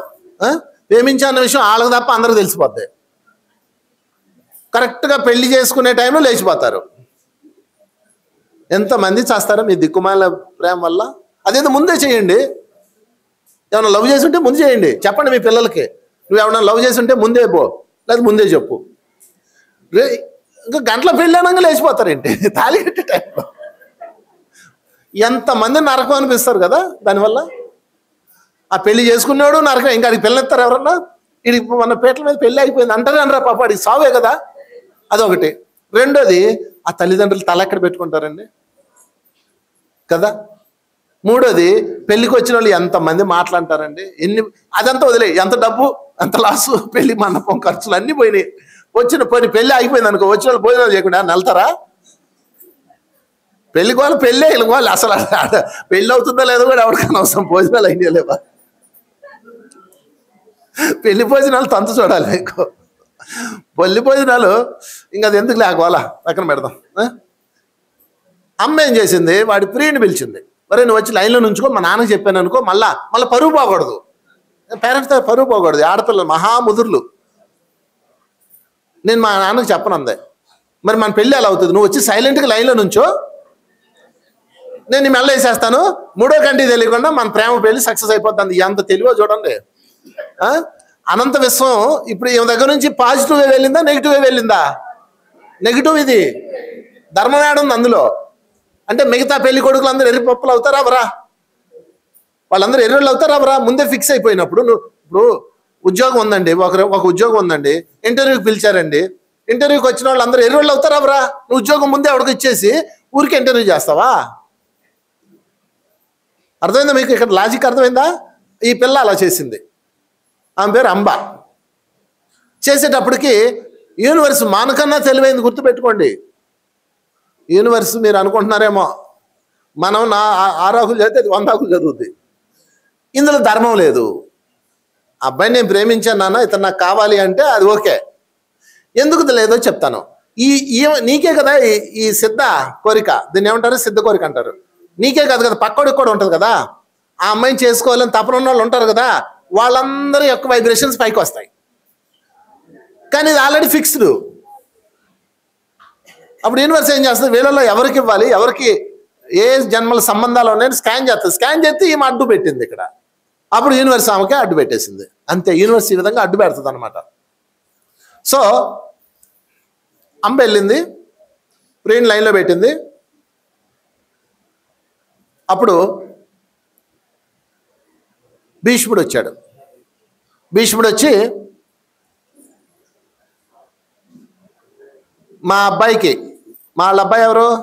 విచిత్ర వీరుడు, ఇంకోళ్ళు చిత్రాంగదుడు, అంతేనా? వాళ్ళ నాన్నగారు. ఓకే, ఇక్కడ వరకు వచ్చాం కదా. ఇప్పుడు ఈ అమ్మాయి కోరిక పైకి వెళ్ళింది కదా. యూనివర్స్ని కోరలేదామా, తెలివిని ఉపయోగించింది. గుర్తుపెట్టుకోండి, మీకు ఏదైనా కావాలంటే అనంత విశ్వాన్ని అడగండి, ఎవరిని అడగకండి, తెలివి అసలు ఉపయోగించకండి. ఎందుకంటే మనకన్నా యూనివర్స్ ఇంకా ఎక్కువ చదువుకుంది కదా. సరే, మొత్తం మీద ప్లాన్ వేసింది. భీష్ముడు వచ్చాడు. భీష్ముడు వచ్చి, మా అబ్బాయి, 2 అబ్బాయిలు ఉన్నారు, మా వాళ్ళు 2 ఉన్నారు, వాళ్ళకి ఈ కన్యల్ని తీసుకెళ్తున్నాను, ఎవరన్నా అడ్డుకుంటే అడ్డుకోండి అన్నాడు. అంటే అప్పట్లో ఫార్ములా ఏంటంటే, అప్పట్లో ప్రొసీడింగ్స్ ఏంటంటే, ఎవరైనా వాళ్ళ పిల్లని నచ్చారనుకోండి, వాళ్ళ అబ్బాయికి పెళ్లి చేసుకోవాలనుకోండి, దాన్ని వాళ్ళు వెళ్ళి యుద్ధం చేసి ఆ యుద్ధంలో ఎవరు గెలిస్తే వాళ్ళు తీసుకోవచ్చు. ఆ కన్యని ఎవరు గెలుచుకుంటే వాళ్ళే. నేను ఇప్పుడు యుద్ధం చేస్తాను, నాతో యుద్ధం చేసేవాడు రండి, నేను గెలిస్తే నాది, మీరు గెలిస్తే మీది. ఆ రోజులు ఆ సిద్ధాంతం, అది ఆ ఫార్ములా, ఆ సంప్రదాయం ఉండేది. అప్పుడు ఏమేం చేసిందంటే, ఆ అంబ తాలూకా ప్రియుడు ఉన్నాడు కదా, మరి ప్రియురాల ముందు బిల్డప్ ఇవ్వాలి కదా, వెళ్ళి యుద్ధం మీద పడ్డాడు, భీష్ముడి మీద పడ్డాడు. భీష్ముడు ఒక తన్ను తన్నాడు, కింద పడ్డాడు, అవమానం పొందాడు. సరే రథమా పోదాను, నేను నిన్ను గెలుచుకున్నాను అని చెప్పాడు. చెప్పగానే ఆమె తిట్టింది, నిన్ను ఎవడు రమ్మన్నాడు, అసలు ఇక్కడికి ఎందుకు వచ్చావు అందే. అదేంటి, నేను ధర్మంగానే వచ్చాను, ఇక్కడ ఉన్న వీరులందరికన్నా నేనే వీరుని కాబట్టి నేను తీసుకెళ్తున్నాను, నా బిడ్డకి నిన్ను ఇస్తాను అని చెప్పగానే ఆమె అప్పుడు బయట పెట్టింది, నేను వాడిని ప్రేమించాను, నువ్వు వాడిని చెతగొట్టావని. మరి ఆ మొక్క ముందు చెప్పాలి కదమ్మా నువ్వు. ఏమయ్యా, నువ్వు వాళ్ళ నాన్నతో చెప్తాడు, మీ కూతురు ఇలా చేసింది అంటే, ఇక్కడ వచ్చిన వీరులందరూ పిచ్చోళ్ళా, నువ్వు ముందే మీ నాన్నకి చెప్పచ్చు కదా అని తిడతారు, చాలా అవమానం పొందుతుంది. అంతే, అందరు తిడతారు, తిట్టరా? బుద్ధి లేని పని చేసావు, బుద్ధి లేదన్నా అని అందరు తిడతారు. సరే ఇప్పటికి అయిపోయింది, ఏదో అయిపోయింది, ఇంకా ఆ అమ్మాయికి అతనికి ఇచ్చి పెళ్లి చేయండి, అది మీ పర్సనల్, మిగతా 2 అమ్మాయిలు ఇవ్వండి, నేను తీసుకెళ్ళి మా పిల్లలు పెళ్లి చేసుకుంటాను, వాళ్ళని అడగండి ఒకసారి, వాళ్ళకు కూడా ఏమన్నా ఉన్నాయేమో అని అంటాడు. ఏమి లేవు మేము మా నాన్నగారు ఎలా చెప్తే అలాగంటారు. వాళ్ళిద్దరిని తీసుకొని నేను వెళ్ళిపోతాడు. ఈమె ఏం చేస్తుంది, వాళ్ళ ప్రియుడి దగ్గరికి వెళ్ళి లేపి, పదనాథ మన ఇద్దరం పెళ్లి చేసుకుందాం, అన్ని కథలు సెట్ అయిపోయినాయి అంటది. ఏంది వచ్చేది, ఇప్పుడు నేను పెళ్లి చేసుకున్నానంటే నేను ఎదవనైపోతాను, వాడి చేతిలో తన్నులు తిన్నాను, నేను ఏం చేసుకుని అంటాడు. దాంతో ఆమెకి మొత్తం కథ మారిపోయింది. ప్రియుడు చీకొట్టేశాడు, నేను ఇప్పుడు చేసుకోకూడదు, చేసుకుంటే నేను ఓడిపోతే నేను చేసుకుంటాను, చేసుకోకూడదు కదా అంటాడు. వీడు అప్పుడు దాకా ఉన్న లవ్ అంతా పోద్ది. ఈ అమ్మాయి ఏం చేస్తుంది, మళ్ళా భీష్ముడి దగ్గరికి వెళ్తుంది. అయ్యా నా పరిస్థితి ఏంటి చూసారా, మీరు వచ్చారు, అల్లకల్లోలం చేశారు, వాడు ఇప్పుడు నన్ను చేసుకొని అంటున్నాడు అని చెప్తుంది. దానికి నేనేం చేస్తానమ్మా, నన్నేం చేయబట్టావు, నీ యొక్క సంకల్పమే స్ట్రాంగ్గా లేదు, నీలో లోపం ఉంది, నీకు తెలివి ఉపయోగించావు అని చెప్తాడు. అనగానే ఆమె సరే అయిందేది అయిపోయింది, ఇప్పుడు నేను ఇంటికి వెళ్ళలేను, ఇక్కడ ఉండలేను, నన్ను పెళ్లి చేసుకో అంటది. అమ్మ నాకు పెళ్లి చేసుకొని నేను గోటకు బ్రహ్మచారిని అని ఆయన కథ మీకు తెలుసు కదా, ఆయన బ్రహ్మచారి, తెలివైనోడు, పెళ్లి చేసుకోకుండా ఉండిపోయాడు. మహా తెలివైనోడు భీష్ముడు, పెళ్లి చేసుకొని ఆ తల్ల పనికెందుకు అనుకున్నాడు. సరే నాకు తెలియదు, నువ్వు చేసుకోవాల్సింది, నేను చేసుకోను. అయితే నీ పొగరు నిన్ను ఇంకా ఆమె కోపం వచ్చేస్తుంది, తిడుతుంటుంది, మొత్తం నా జీవితం నాశనం చేసావు కనుక నేను చంపుతాను అంటది. సరే అమ్మా ఆయుధాలు పట్టుకోనరా, నువ్వు ఎప్పుడు ఆయుధాలు పట్టుకొస్తే నేను అప్పుడు ఆయుధాలు వదిలేసి నుంచుంటే నన్ను వేసేయి అంటాడు. మరి ఈయన చంపాలంటే ఆయుధం కావాలి కదా, ఈ మామూలు బాణాలకి పుల్లలకి చావడు, ఆయన మహాశక్తివంతుడు. 1000 బాణాలు వేస్తేనే చావలేదు ఆయనకి ఇచ్చా మరణం వరం ఉంది. ఏం చేయాలి, ఈయన చంపాలంటే ఆయుధం కావాలి. రెండో కోరిక, మొదటి కోరిక చూసారు ఏమైంది, తుస్సుమంది, ఫెయిల్ అయింది. ఇప్పుడు రెండో కోరిక ఏంటి, భీష్ముడిని చంపాలి, ఆయుధం కావాలి. ఆయన చంపే ఆయుధం లేదు, ఆయనకి ఇచ్చా మరణం ఉంది వరం, దాన్ని చంపలేరు. అప్పుడు ధ్యానంలో కూర్చొని శివుడు తపస్సు చేస్తుంది, ఘోర తపస్సు చేస్తుంది. శివుడు ప్రత్యక్షం అవుతాడు. ఏం కావాలి బిడ్డ, ఎంత తపస్సు చేసావు, ఎంత సుకుమారమైన కన్నివి, అడవిలో ఉండి చేసావు, ఎంత గ్రేటు, నువ్వు ఎంత గ్రేటు అని పొగుడుతాడు. పొగిడి ఏం కావాలంటే భీష్ముడిని చంపడానికి ఆయుధం కావాలంటది. అంటే ఈ సంకల్పంలో ధర్మం ఉందా, అధర్మం ఉందా? అధర్మం ఉంది, పగ ఉంది, ప్రతీకారం ఉంది. ఇవన్నీ నేను ఎందుకు చెప్తున్నానంటే మీ కోరికలు ఏముండాలి, ఎంత ఉండాలి, ఎలా ఉండాలి అని చెప్పడానికి ఇదంతా తీస్తున్నా. నా క్లాస్ అయిపోయేటప్పటికి నాకు తెలిసి మీ కోరిక తీరిపోద్ది. మీకు ఇక ఏ కోరిక లేదండి. నాకు అసలు ఈ కోరికే వద్దండి, నాకు ఆ ఇల్లే వద్దండి అనిపిస్తుంది. ఇంకే గొడవ లేదు, మోక్షం చాలండి, నాకు మోక్షం చాలండి అనిపిస్తుంది ఈ కథ మొత్తం ఏంటే. సరే మొత్తం మీద అమ్మ కోరుకుంది, పైకి వెళ్ళింది. అక్కడ ఈశ్వరుడు పర్మిషన్ ఇవ్వలేదు. తుచ్చమైన కోరిక, బుద్ధి ఉందా నీకు, అసలు తపస్సు చేసావు, శక్తిని ఉపయోగించావు, మహాశక్తిగా మారావు, జ్ఞానం కోరుకో, విశ్వంలో ఒక దివ్యమైన చైతన్యం ఉండు.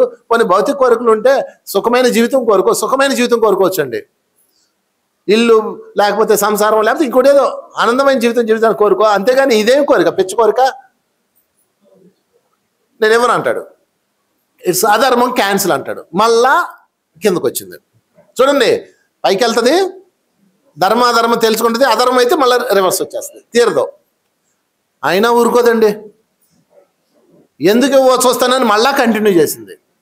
అంటే తన ఎనర్జీని మళ్ళా పైకి పంపుతూనే ఉంది. ఎవడన్నా నీ ఇంటి ముందు నుంచి బా అంటే నువ్వెవ్వా ఓ రోజంతా ఉన్నాడు అనుకో, తిట్టి పంపిస్తావు. రెండో రోజు, మూడో రోజు, నెల రోజులు ఉన్నాడు అనుకో, బాబా నీకు సిరుకు పుట్టిన ఇస్తావు, ఇసుగు పడుతుంది, ఈయన వదిలించుకోవాలని ఇస్తారెవరా, అలాగనమాట. అప్పుడు ఆ చైతన్యం మళ్ళా యాక్సెప్ట్ చేసింది, ఇంక వేరే దారి లేదు. మీకు ఇక్కడ చాలా మందికి డౌట్లు వస్తుంది. చాలా మంది తపస్సులు చేస్తారు, ఋషులు, రాక్షసులు చాలా మంది తపస్సు చేస్తారు ఋషులు చేసినట్లుగా. శివుడిని వరం అడిగితే శివుడు ఇచ్చేస్తాడు వరం, ఎన్నో వరాలు, దిక్కుమాల వరాలు అన్నిస్తారు. అంటే చావు లేకుండా ఉండాలి, లేకపోతే ఏవో చాలా ఉన్నాయి కదా, అవన్నీ ఇస్తారు.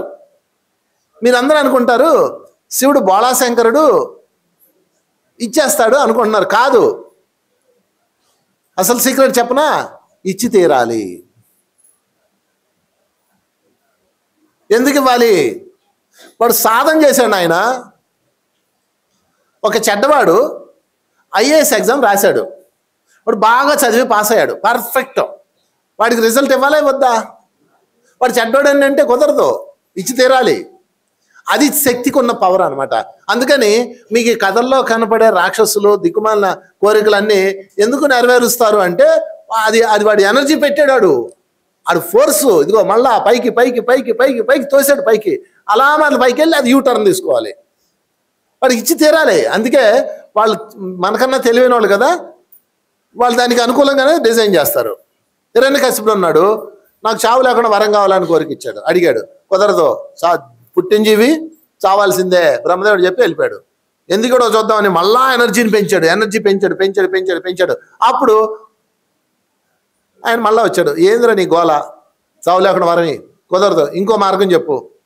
అయితే చావు లేకుండా వరం ఇవ్వడం అవ్వదన్నావు కదా, అయితే కొన్ని రూల్స్ మారుద్దాం.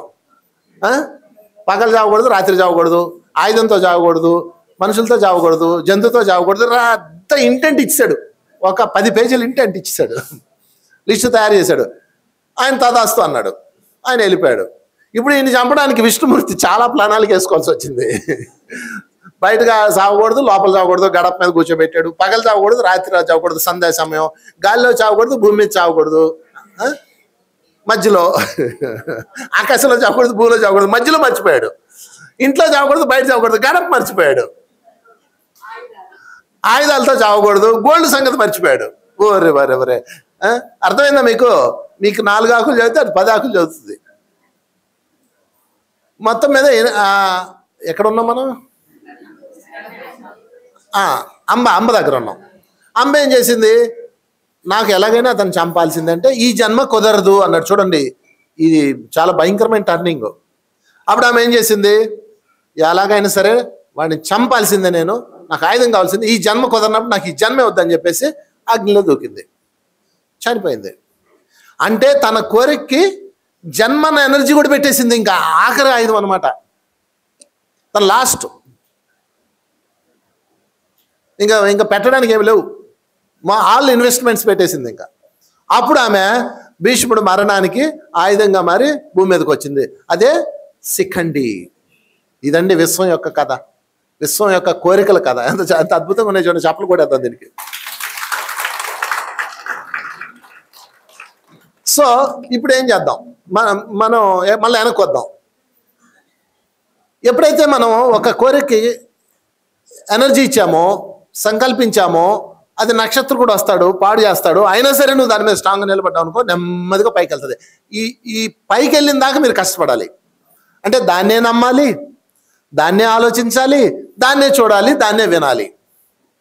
ఓకే, మా అమ్మాయి ఐఏఎస్ అవ్వాలని నువ్వు కోరావు, ఒక సెకండ్లో అది చెప్పేసింది, నాకు అలాంటి ఏమి లేవు అంది, అయిపోయింది కోరిక. కనుక ఈ రోజు నుంచి పెట్టుకోకు, దానికి ఏది అవ్వాలి అది అవని అనుకో. ఓకే, నాకు ఇల్లు కావాలి అన్నావు కదమ్మా, ఈ రోజు నుంచి ఇల్లు కావాలనుకున్న వాళ్ళు ఎలా ఉన్నారు, ఇల్లు ఎలా కట్టుకున్నారు, కట్టుకున్న వాళ్ళ ఆనందం ఏంటి, లేకపోతే ఒక బొమ్మ ఇల్లు కొనుక్కో, నీకు ఎలా నచ్చిద్దో అలాంటి ఇల్లు కొనుక్కో, దాన్ని నీ కళ్ళ ముందు పెట్టుకో, దాన్నే చూడు, దాన్నే ధరించు, దాన్నే భావించు, తీరుతుందండి. మీకు మీరే అడ్డు పెట్టుకుంటారు. మీ భావనా క్షేత్రము వాస్తవ క్షేత్రంగా మారుతుంది. ఓకే, సో ఈ విధంగా మీరు దాన్ని పైకి పంపించారు అనుకోండి, అంటే అన్ని అడ్లు తొలగించుకొని మళ్ళీ అక్కడ ధర్మం అన్నది అడ్డు వస్తుంది. రెండో అడ్డు, మొదటి అడ్డు ఏంటి? మొదటి అడ్డు నక్షత్రుడు అంటే పక్కోడు. నక్షత్రుడు అంటే ఆడేవాడని అనకండి, పక్కోడు, పక్కవాడి మైండ్ అన్నమాట. అది తీసుకోకండి. నువ్వు పొందాలనుకున్నావు, పొందే, అంతే. రెండో అడ్డు ఏంటి? ధర్మాధర్మాల విచక్షణ, పైన జరుగుతుంది అది. ఇంకా చెప్పనా మీకు, ఈ అంబ వెళ్ళింది కదా, నాకు ఎలాగైనా సరే ఈ జీవితం వద్దు, నాకు ఆయన చెప్తాను కావాలి, మళ్ళా జన్మ ఇచ్చి కోరిక తీర్చిందండి. ఎంత అద్భుతం యూనివర్స్, అనంత విశ్వం ఎంత అద్భుతం తెలుసా మీకు? పైన విశ్వం ఉందే నీకోసం. మీరు సరిగా లేరు అంతే, మీరు సరిగా ఉంటే అన్నీ సరిగా అయిపోతాయి. ఓకే, ఇక్కడ దాకా వెళ్ళాం కదా. ఇక్కడ ధర్మాధర్మాలు విచక్షణ ఉంటుంది. ఇది ఎంత బలంగా ఉంటుంది చెప్పనా? ఫర్ ఎగ్జాంపుల్, నీకు ఎవరన్నా ఇష్టం అనుకోండి, నాకు పలానా వాళ్ళు ఇష్టం, నాకు వాళ్ళతో పెళ్లి కావాలని అనుకున్నావు అనుకోండి, ఎగ్జాంపుల్ చెప్తున్నా. ఈ ఈ ధర్మల విచక్షణలో అడుగుతారనమాట, నువ్వు ఆ ఆత్మ నీకు కావాలా, నెక్స్ట్ జన్మలో నీకు కావాలా, భర్తగా కావాలా లేదా భార్యగా కావాలా, వద్దండి నాకు వద్దండి అన్నారనుకో, సరే నువ్వు వెళ్ళిపోయి నేను పంపించేస్తారు కిందకి. వీళ్ళ కోరిక బలంగా ఉంటుంది కదా, వాళ్ళకి ఏం చెప్తారంటే, వాళ్ళు నిన్ను భార్యగానో భర్తగానో ఇష్టపడట్లేదు, కానీ నీ కోరిక బలంగా ఉంది కాబట్టి నువ్వు వాళ్ళ అనుచరుడుగానో వాళ్ళ హెల్పర్గానో వాళ్ళ ఇంట్లో ఎక్కడో చోటనో కనీసం వాళ్ళ మన ఏమంటారు పని వాళ్ళుగానో జన్మిస్తారు. అంత డేంజర్ మీ కోరిక. అర్థమవుతుందా? అందుకని పిచ్చి పిచ్చి కోరికలు కోరకూడదు. సాకారం అయ్యేది, సత్యం అయ్యేది, ధర్మం అయ్యేది కోరుకోవాలి. నేను కోరిక ఎప్పుడు వ్యతిరేకం కాదు. చాలామంది అసలు కోరికలే ఉండద్దు అంటారు. కోరికలు లేకపోతే ఎట్లండి, మనం ఉంటాయి. సరే, ఇలా పైకి వెళ్ళింది, మళ్ళీ నీకు కిందకు వచ్చే టైంలో ఇంకొక అడ్డు వస్తాయి. ధర్మాధర్మాల విచక్షణలో గతకాలపు కర్మలడ్డు మరొక పాయింట్. ఇది నేను అన్నీ కలిపి చెప్పేస్తున్నా. ఇప్పుడు నీకు ఇల్లు రావాలి, ఇల్లు రాట్లా సంకల్పం పెట్టావు, కోరిక పెట్టావు, అన్నీ పెట్టావు, కానీ కిందకు దిగట్లా, ఇది దగ్గర దాకా వస్తుంది. మీరు దాన్ని ఏమంటారు, అన్నీ రెడీ అవుతాయి, అది ఒక అడ్డు వస్తుంది. అదిగో మీరు ఇందాక ఎవరో చెప్పారు, పాతిల్లో ఒకటి ఉంది, అమ్మేసి అపార్ట్మెంట్ కొనుక్కుందామని, అది అమ్ముడు దగ్గరకు వస్తుంది, ఎవడొకడు అడ్డు వస్తాడు. నీకు డబ్బులు ఇద్దామని వచ్చినోడికి యాక్సిడెంట్ అవుద్ది, ఏదో ఒకటి జరుగుతాయి. అంటే అర్థం ఏంటి, నీకు యూనివర్స్ అడ్డు పెడుతుంది. దాన్ని ఎలా తీయాలి? అప్పుడు మీరు వాడాలి కర్మ విపాకము. ఏంటండి?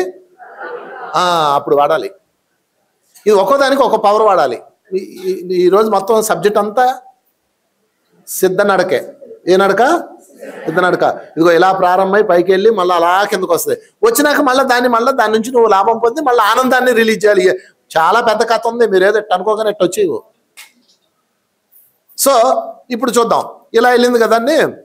అక్కడ ఒక ఇల్లు కథ చెప్తా. ఒక ఆమె వచ్చింది, సార్ మా ఇల్లు 7 దాకా వచ్చింది, 1 దాకా వస్తుంది, ఆగిపోద్ది. రిజిస్ట్రేషన్ ఆ రోజు కూడా రిజిస్ట్రార్ ఆఫీస్కి రాలేదు. వాడు ఆఫీస్కి రాలేదు, రేపు పెట్టుకుందాం అనుకున్నాము, రేపు వాడికి యాక్సిడెంట్ అయిపోయింది. ఇవన్నీ మీ అనుభవాలే కదా. ఎందుకని సార్? సరే ఓ పని చేయి, ఈరోజు నువ్వు దాని మీద కూర్చో, ధ్యానంలో. ఇది మధ్యాహ్నం చెప్పుకుందాం, ఈ సబ్జెక్ట్ని కొంచెం విస్తారంగా మధ్యాహ్నం చెప్పుకుందాం. దీని పేరు కర్మ విపాకము అండ్ కర్మ దృశ్య ప్రక్రియ. అంటే కర్మను చూడొచ్చు అనమాట, కళ్ళ ద్వారా చూడొచ్చు. అయితే ఓ పని చేయి, నువ్వేం చేస్తావు, ఈరోజు ఇంటికి వెళ్ళు, ధ్యానంలో కూర్చో. ఓ అనంత విశ్వమా, ఓ మాస్టర్స్, నాకు ఇల్లు రావట్లేదంటే నేను ఎక్కడో ఏదో పొరపాటు చేస్తున్నా, ఎవడికో ఇల్లు లేకుండా చేశా, ఏదో కర్మం చేశాను, చూపించు నాకు అని అడిగితే ఆమెకు ఓ రోజు కళ వచ్చింది. ఆ కళ ఏంటంటే, ఈ మా వడ్డీ వ్యాపారస్తుడు, వాడికి ఒక ఇల్లు ఉన్నాయన్నమాట. ఆ ఇల్లు చిన్న చిన్న లోపాలు, ఎవడెవడో మేకు కొడతాడు కదా, ఇంటి ఓనర్ వచ్చేస్తాడు, మేకు ఎందుకు కొట్టామంటాడు, గొడవ పెడతారు కదా. గొడవ పెట్టి అలా అందరినీ రోడ్డు మీద తోసేది, రాత్రి ఖాళీ చేయించడం, వాళ్ళు రోడ్డు మీద పంపించేయడం. అలాగే ఎంతో మందిని నిర్భాగ్యుల్ని, దాన్ని నిరాశ్రయాలు చేసింది తన పాస్ట్ లైఫ్లో. అది చూసింది, నాకు ఫోన్ చేసింది, సార్ నేను చూశాను సార్, నాకు 1 కాదు 30 ఇళ్ళు ఉన్నాయి పాస్ట్ లైఫ్లో, అన్నిటికీ నేను అద్దెలు వసూలు చేస్తూ వాళ్ళు చాలా బాధ పెట్టాను సార్, నేను చూశాను సార్ అంది.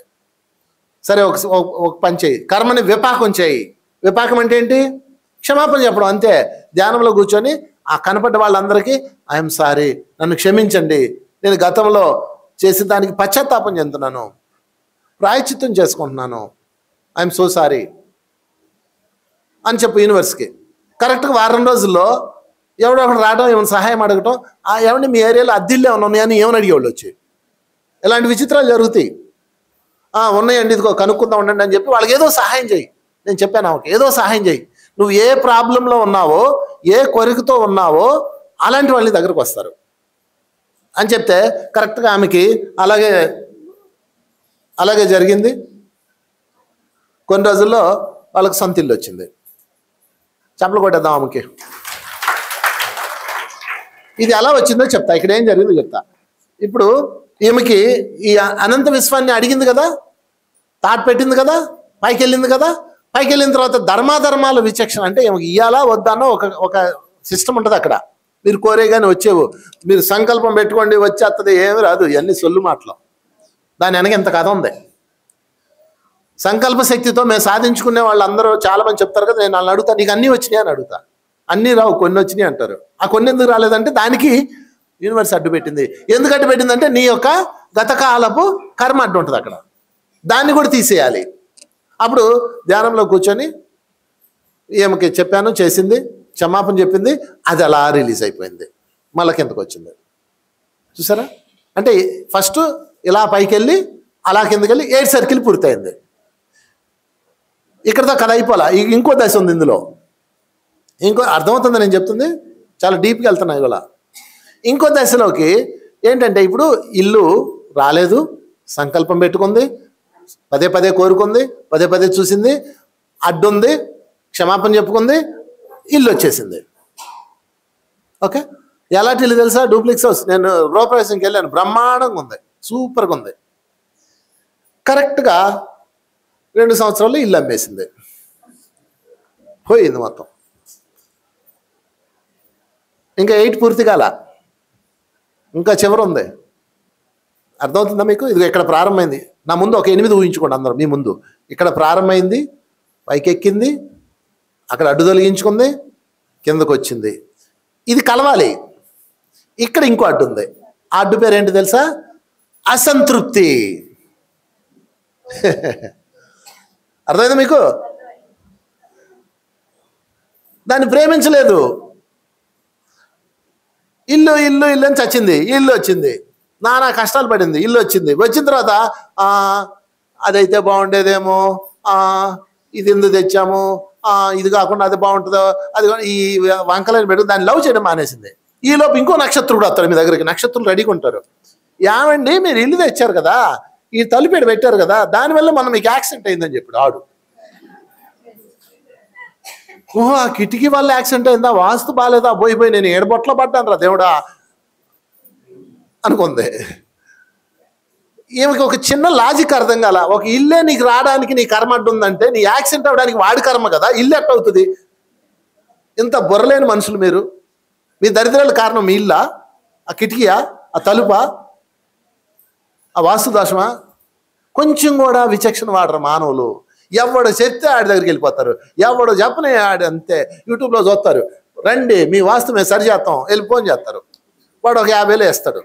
వాడు వచ్చినందుకు 50,000, నాకు ఒక పైసా ఇవ్వలేదని ఇంతవరకు అమ్మా. ఇల్లు వచ్చింది, గృహప్రవేశం పిలిచి భోజనం పెట్టింది, బట్టలు కూడా ఎట్లేదయ్యా. వాడికి మాత్రం 50,000 ఇచ్చేసింది. వాడు ఫస్ట్ ఒక విజిట్కి వచ్చాడు, రాంగ్ రాంగ్ రాంగ్ హౌస్, ఇది నాట్ కరెక్ట్. బుద్ధి ఉంది అసలు ఆమెకేమో. అనంత విశ్వం ఇచ్చింది ఇల్లు. మీరు కట్టుకున్నారు అనుకుంటున్నారా? నేను ఇక్కడ ఓన్లీ ఇల్లు అంటున్నాను అన్నిటికీ. అనంత విశ్వం ఇచ్చింది భర్తని, అనంత విశ్వం ఇచ్చింది బిడ్డల్ని, అనంత విశ్వం ఇచ్చింది శరీరాన్ని. కానీ మూర్ఖ మానవులు ఇదిగో 8 పూర్తిగా అట్లా అసంతృప్తితో ఉన్నారు, కంప్లైంట్స్తో ఉన్నారు.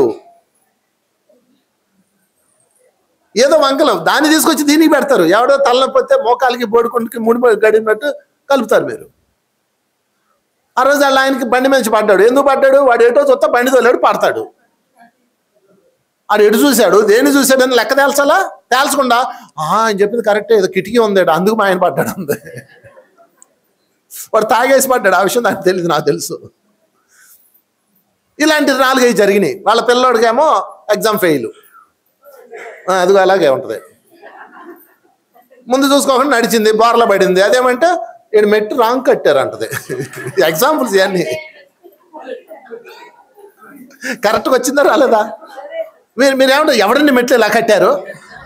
ఆ మెట్లు ఇలా కడతారా అడ్డంగా? నేను కళ్ళు పైన ఎట్టుకొని నడిచాను నేను ఎవడు అంటాం అంటారా? మీకు ఎగ్జాంపుల్ చెప్పడానికి అలాంటివి జరుగుతాయి. చెప్పకూడదు అనంత విశ్వానికి. సో మానవుడు కోరిక పుట్టడమే కష్టము, కోరిక తీరడం మహా కష్టము, ఆ కోరిక కింద రావడం ఇంకా కష్టము. ఫైనల్గా వచ్చింది అంటే మిత్రులారా, ఎంత ఆనందించాలి, ఎంత సుఖించాలి, ఎంత భోగించాలి, ఎంత దివ్యంగా భవ్యంగా ఉండాలి. ఏడుపు, కంప్లైంట్లు, అసంతృప్తి, ఎంత పిచ్చి పనులు చేస్తున్నాం తెలుసా? మీరందరూ ఈరోజు మీ జీవితంలో ఇల్లు ఉండొచ్చు, బండి ఉండొచ్చు, ఏదో జరిగినాయి లేవా? ఎన్నో జరిగినాయి మీ ఇంట్లో, ఎన్నెన్నో అద్భుతాలు వచ్చినాయి. వాటి పట్ల మీకు కృతజ్ఞత లేదు, గ్రాటిట్యూడ్ లేదు. ఒక్కరోజన్న అనంత విశ్వానికి థ్యాంక్స్ చెప్పారా? లే. ఈ దిక్కుమాల రేగుల షర్ట్లో ఉంటున్నామండి. రోడ్డు మీద ఉండేవాళ్ళు ఉన్నారు తెలుసా. ఈ దిక్కుమాల ఇల్లు అండి, కారుతా ఉంటుందండి. ఇప్పటికి మా ఇల్లు కారుతుంది, మీకు తెలుసా. మా ఇల్లు కారుతుంది పైనుంచి. నేనేం చేస్తానంటే మా అమ్మతో చెప్తాను, కారుతుందిరా స్లాబ్ దించేద్దామంటే, మా పాతిల్లు కదా, పెద్దయ్యాక కొంచెం మా పిల్లలు పెద్దయ్యాక వాళ్ళు కట్టుకుంటారులే, మనం దీన్ని ఎంజాయ్ చేద్దాం, బావి పెరడు ఎంత బాగుంది ఇల్లు అంటాను. దిక్కుమాల ఇల్లు కారుతుంది, దిక్కుమాల ఇల్లు, ఏదో రోజు స్లాబ్ నెత్తి మీద పడుతుంది. నువ్వు దాన్ని లవ్ చెయ్యి. నేను చక్కగా అది ఎప్పుడైనా బాగా వాన పెడితే కారుతుంది, దానికి తెపాలు పెడతా, ఫ్రీ వాటర్. దాన్ని ప్రేమించండి, మీ ఇంటిని మీరు ప్రేమించండి, మీ కుటుంబాన్ని మీరు ప్రేమించండి, మీ భర్తను మీరు ప్రేమించండి. అనంత విశ్వం ఇచ్చింది, మీరు తెచ్చుకున్నారా? పిల్లలు మీరు తెచ్చినట్టు మా అబ్బాయి నా మాటలేదు, నీ మాట ఎందుకు అంటాడు? అనంత విశ్వం మాట అంటాడు. వేసే మీ అమ్మని అంటది, అనంత విశ్వం వేసేస్తాడు. అందుకని ఓ అనంత విశ్వం వాడు వేయకుండా చూడు అని చెప్పాలి. అనంత విశ్వం అని చెప్పాలి. మీరు ఏది మాట్లాడాలన్నా అనంత విశ్వంతో మాట్లాడండి. ఎందుకంటే సమస్తం ఇచ్చింది అనంత విశ్వం. చెప్పకూడదాం అనంత విశ్వానికి. ఈ గ్రహణ సమయంలో అనంత విశ్వం నీతో మాట్లాడడానికి దగ్గరగా వచ్చేస్తుంది. అది సంగతి. Through cosmo energy. ఈ రహస్యం తెలియదు చాలా మందికి. అనంత విశ్వం రోజు ఈ సమయంలో, అందుకే మీరు ధ్యానం బాగా చేయండి. 3 రోజులు ధ్యానం ధ్యానం ధ్యానం, మౌనం. ఇంకా కావాలంటే అనంత విశ్వమా నాకు ఇది కావాలి, ఇందులో నేను చేసింది ఏమైనా ఉంటే దోషాలు ఉంటే పరిహారం క్షమాపణ కోరుకుంటున్నాను. ఒక స్నేహితుడితో మాట్లాడినట్టు మాట్లాడచ్చు ఈ 3 days. మీరు ఇలా మధ్యాహ్నం నేను చేయిస్తాను మీకు. మధ్యాహ్నం కర్మవిపాకం అని ఉంది, ఒక మేడం ఉన్నారు, ఆమె ఎక్స్పర్ట్ అనమాట. మధ్యాహ్నం మీకు అనంత విశ్వంతో మాట్లాడి, ఏమో ఏ దిక్కుమాల కర్మలు చేసామో తెలియదు కదా, వాటన్నిటిని క్యాన్సిల్ చేసుకొని మళ్ళీ లైఫ్ని న్యూగా రీఛార్జ్ చేసుకునే విధంగా మధ్యాహ్నం భోజనం తర్వాత ఉంటుంది. అది భోజనం చేసి వెళ్ళిపోండి. మాకు కూడా మరీ ఇరుగ్గా ఉంది. ఓకే అండి. మొదటి దశ ఏంటి? కోరిక. 8 షేప్లో మొదటి దశ కోరిక. రెండో దశ ఏంటి? సంకల్పం. మూడో దశ ఏంటి? ధర్మాధర్మాల విచక్షణ. పైనుంచి కిందకు వచ్చేగానే సాకారం. నాలుగో దశ ఏంటి? తృప్తి, మహాసంతృప్తి. Thank you universe, thank you అనంత విశ్వమా, లవ్ యూ అనంత విశ్వమా. తృప్తి. పిల్లల్ని ఇచ్చావు, తృప్తి. పిల్లలు లేని వాళ్ళు ఎంతమంది ఏడుస్తున్నారు? ఏడుపు మొహం. నువ్వు మొహం చూడు ఎట్టుందో, అద్దంలో చూసుకో. ఏడుపు మొహం ఇది. పిల్లలు లేని వాళ్ళు ఏడుస్తున్నారు, పిల్లలు బొట్టగా ఏడుస్తున్నారు. నీకు పిల్లలు ఉన్నారు, థ్యాంక్ యూ అనంత విశ్వమా. అంతేగాని వీడు మాట్లాడట్లేదు, వీడు చదవట్లేదు, వీడు పీకట్లేదు. అప్పుడు అనంత విశ్వం ఏం చేస్తుంది తెలుసా? ఈ సర్కిల్ని అసంపూర్ణంగా వదిలేస్తుంది. ఇక నీ పని ఉందే, మళ్ళా మొదటికి వచ్చింది కథ. అస్సలు అసంతృప్తిగా ఉండకండి. మీ జీవితంలో ఇప్పుడు ఏదైతే మీరు పొందుతున్నారో, ఏదైతే అనుభవిస్తున్నారో, ఏదైతే లాభం కలిగారో, వాటన్నిటికీ థ్యాంక్స్ చెప్పుకోండి. Thank you, thank you, thank you. కాసేపు కళ్ళు మూసుకొని ధ్యానం చేసి థ్యాంక్స్ చెప్తాం. అందరూ కళ్ళు మూసుకోండి. Close your eyes everybody. ఎవరో కళ్ళు తెరవద్దు, హాయిగా కూర్చుందాం. కళ్ళు మూసుకోండి. First close your eyes. మీ హృదయాలు ఓపెన్ చేద్దాం. మూసుకుపోయిన హృదయాలు ఒకసారి కళ్ళ ముందుకి అనంత విశ్వాన్ని, మహామండలాన్ని, గ్రహాలు, నక్షత్రాలు, పాలపుంతలు ఎన్నో ఎన్నో ఉన్నాయి. ఒక కాస్మో వెబ్ ఉంది పైన. ఆ అనంత విశ్వాన్ని ఒక్కసారి కళ్ళ ముందు తెచ్చుకోండి. మీ హృదయంతో చెప్పండి. నేను చెప్తాను, మీరు మనసులో చెప్పుకోండి. ఓ అనంత విశ్వమా, నువ్వు ఇచ్చిన ఈ జీవితానికి నేను ఎంతో సంతృప్తిగా ఉన్నాను, ఎంతో కృతజ్ఞతతో ఉన్నాను.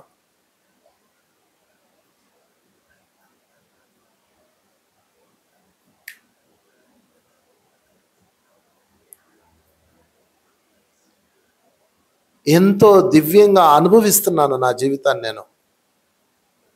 ఓ అనంత విశ్వమా, మహాశక్తి స్వరూపమా, ఒకసారి మీ జీవితంలో మీరు పొందిన అద్భుతాలన్నిటికీ, గడిచిన ప్రాణగండాలకి, ఎన్నెన్నో ప్రమాదాలు దాటి వచ్చారు, వాటన్నిటికీ మనస్ఫూర్తిగా హృదయంతో కృతజ్ఞత చెప్పుకోండి.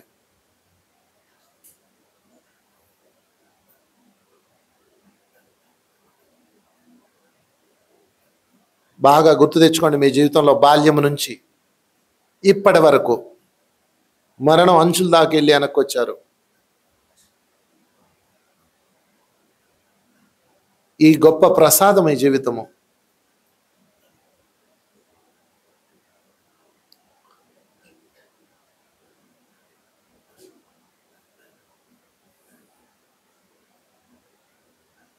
ఉచ్ఛ్వాస నిశ్వాస నిశ్చలంగా నిర్మలంగా హృదయం యొక్క ప్రశాంతతతో ఉన్నాం. Say to thanks universe, love you.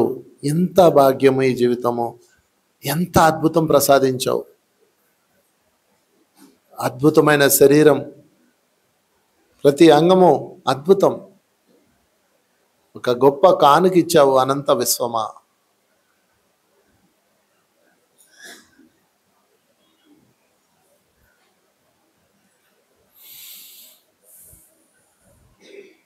అన్నిటికీ గుర్తు తెచ్చుకొని మీరు కృతజ్ఞతలు చెప్పండి.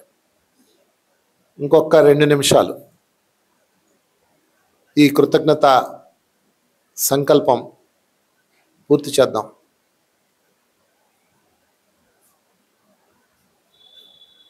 మీ జీవితంలో ఏవేవి జరిగినాయో వాటన్నింటికీ కృతజ్ఞతలు చెప్పండి. గుర్తు తెచ్చుకోండి. మీ పెళ్ళి, మీ ఇల్లు, మీ జీవితం, మీ ప్రయాణం, మీ ఉద్యోగం, మీ సంపదలు, కష్టాలు అస్సలు గుర్తు తెచ్చుకోవద్దు.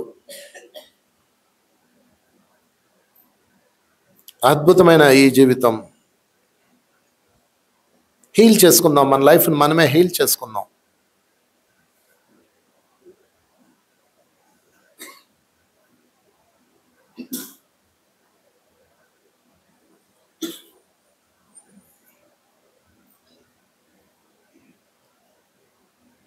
మరొక్కసారి ఆఖరిసారి, ఓ అనంత విశ్వమా, అన్నింటికి నువ్వు ఇచ్చిన దివ్య జీవిత భవ్యమైన దాని అన్నింటికీ నేను కృతజ్ఞతలు చెప్తున్నాను.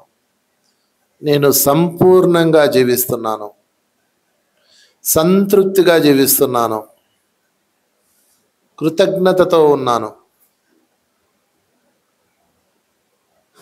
మరొక్కసారి నీకు ధన్యవాదాలు.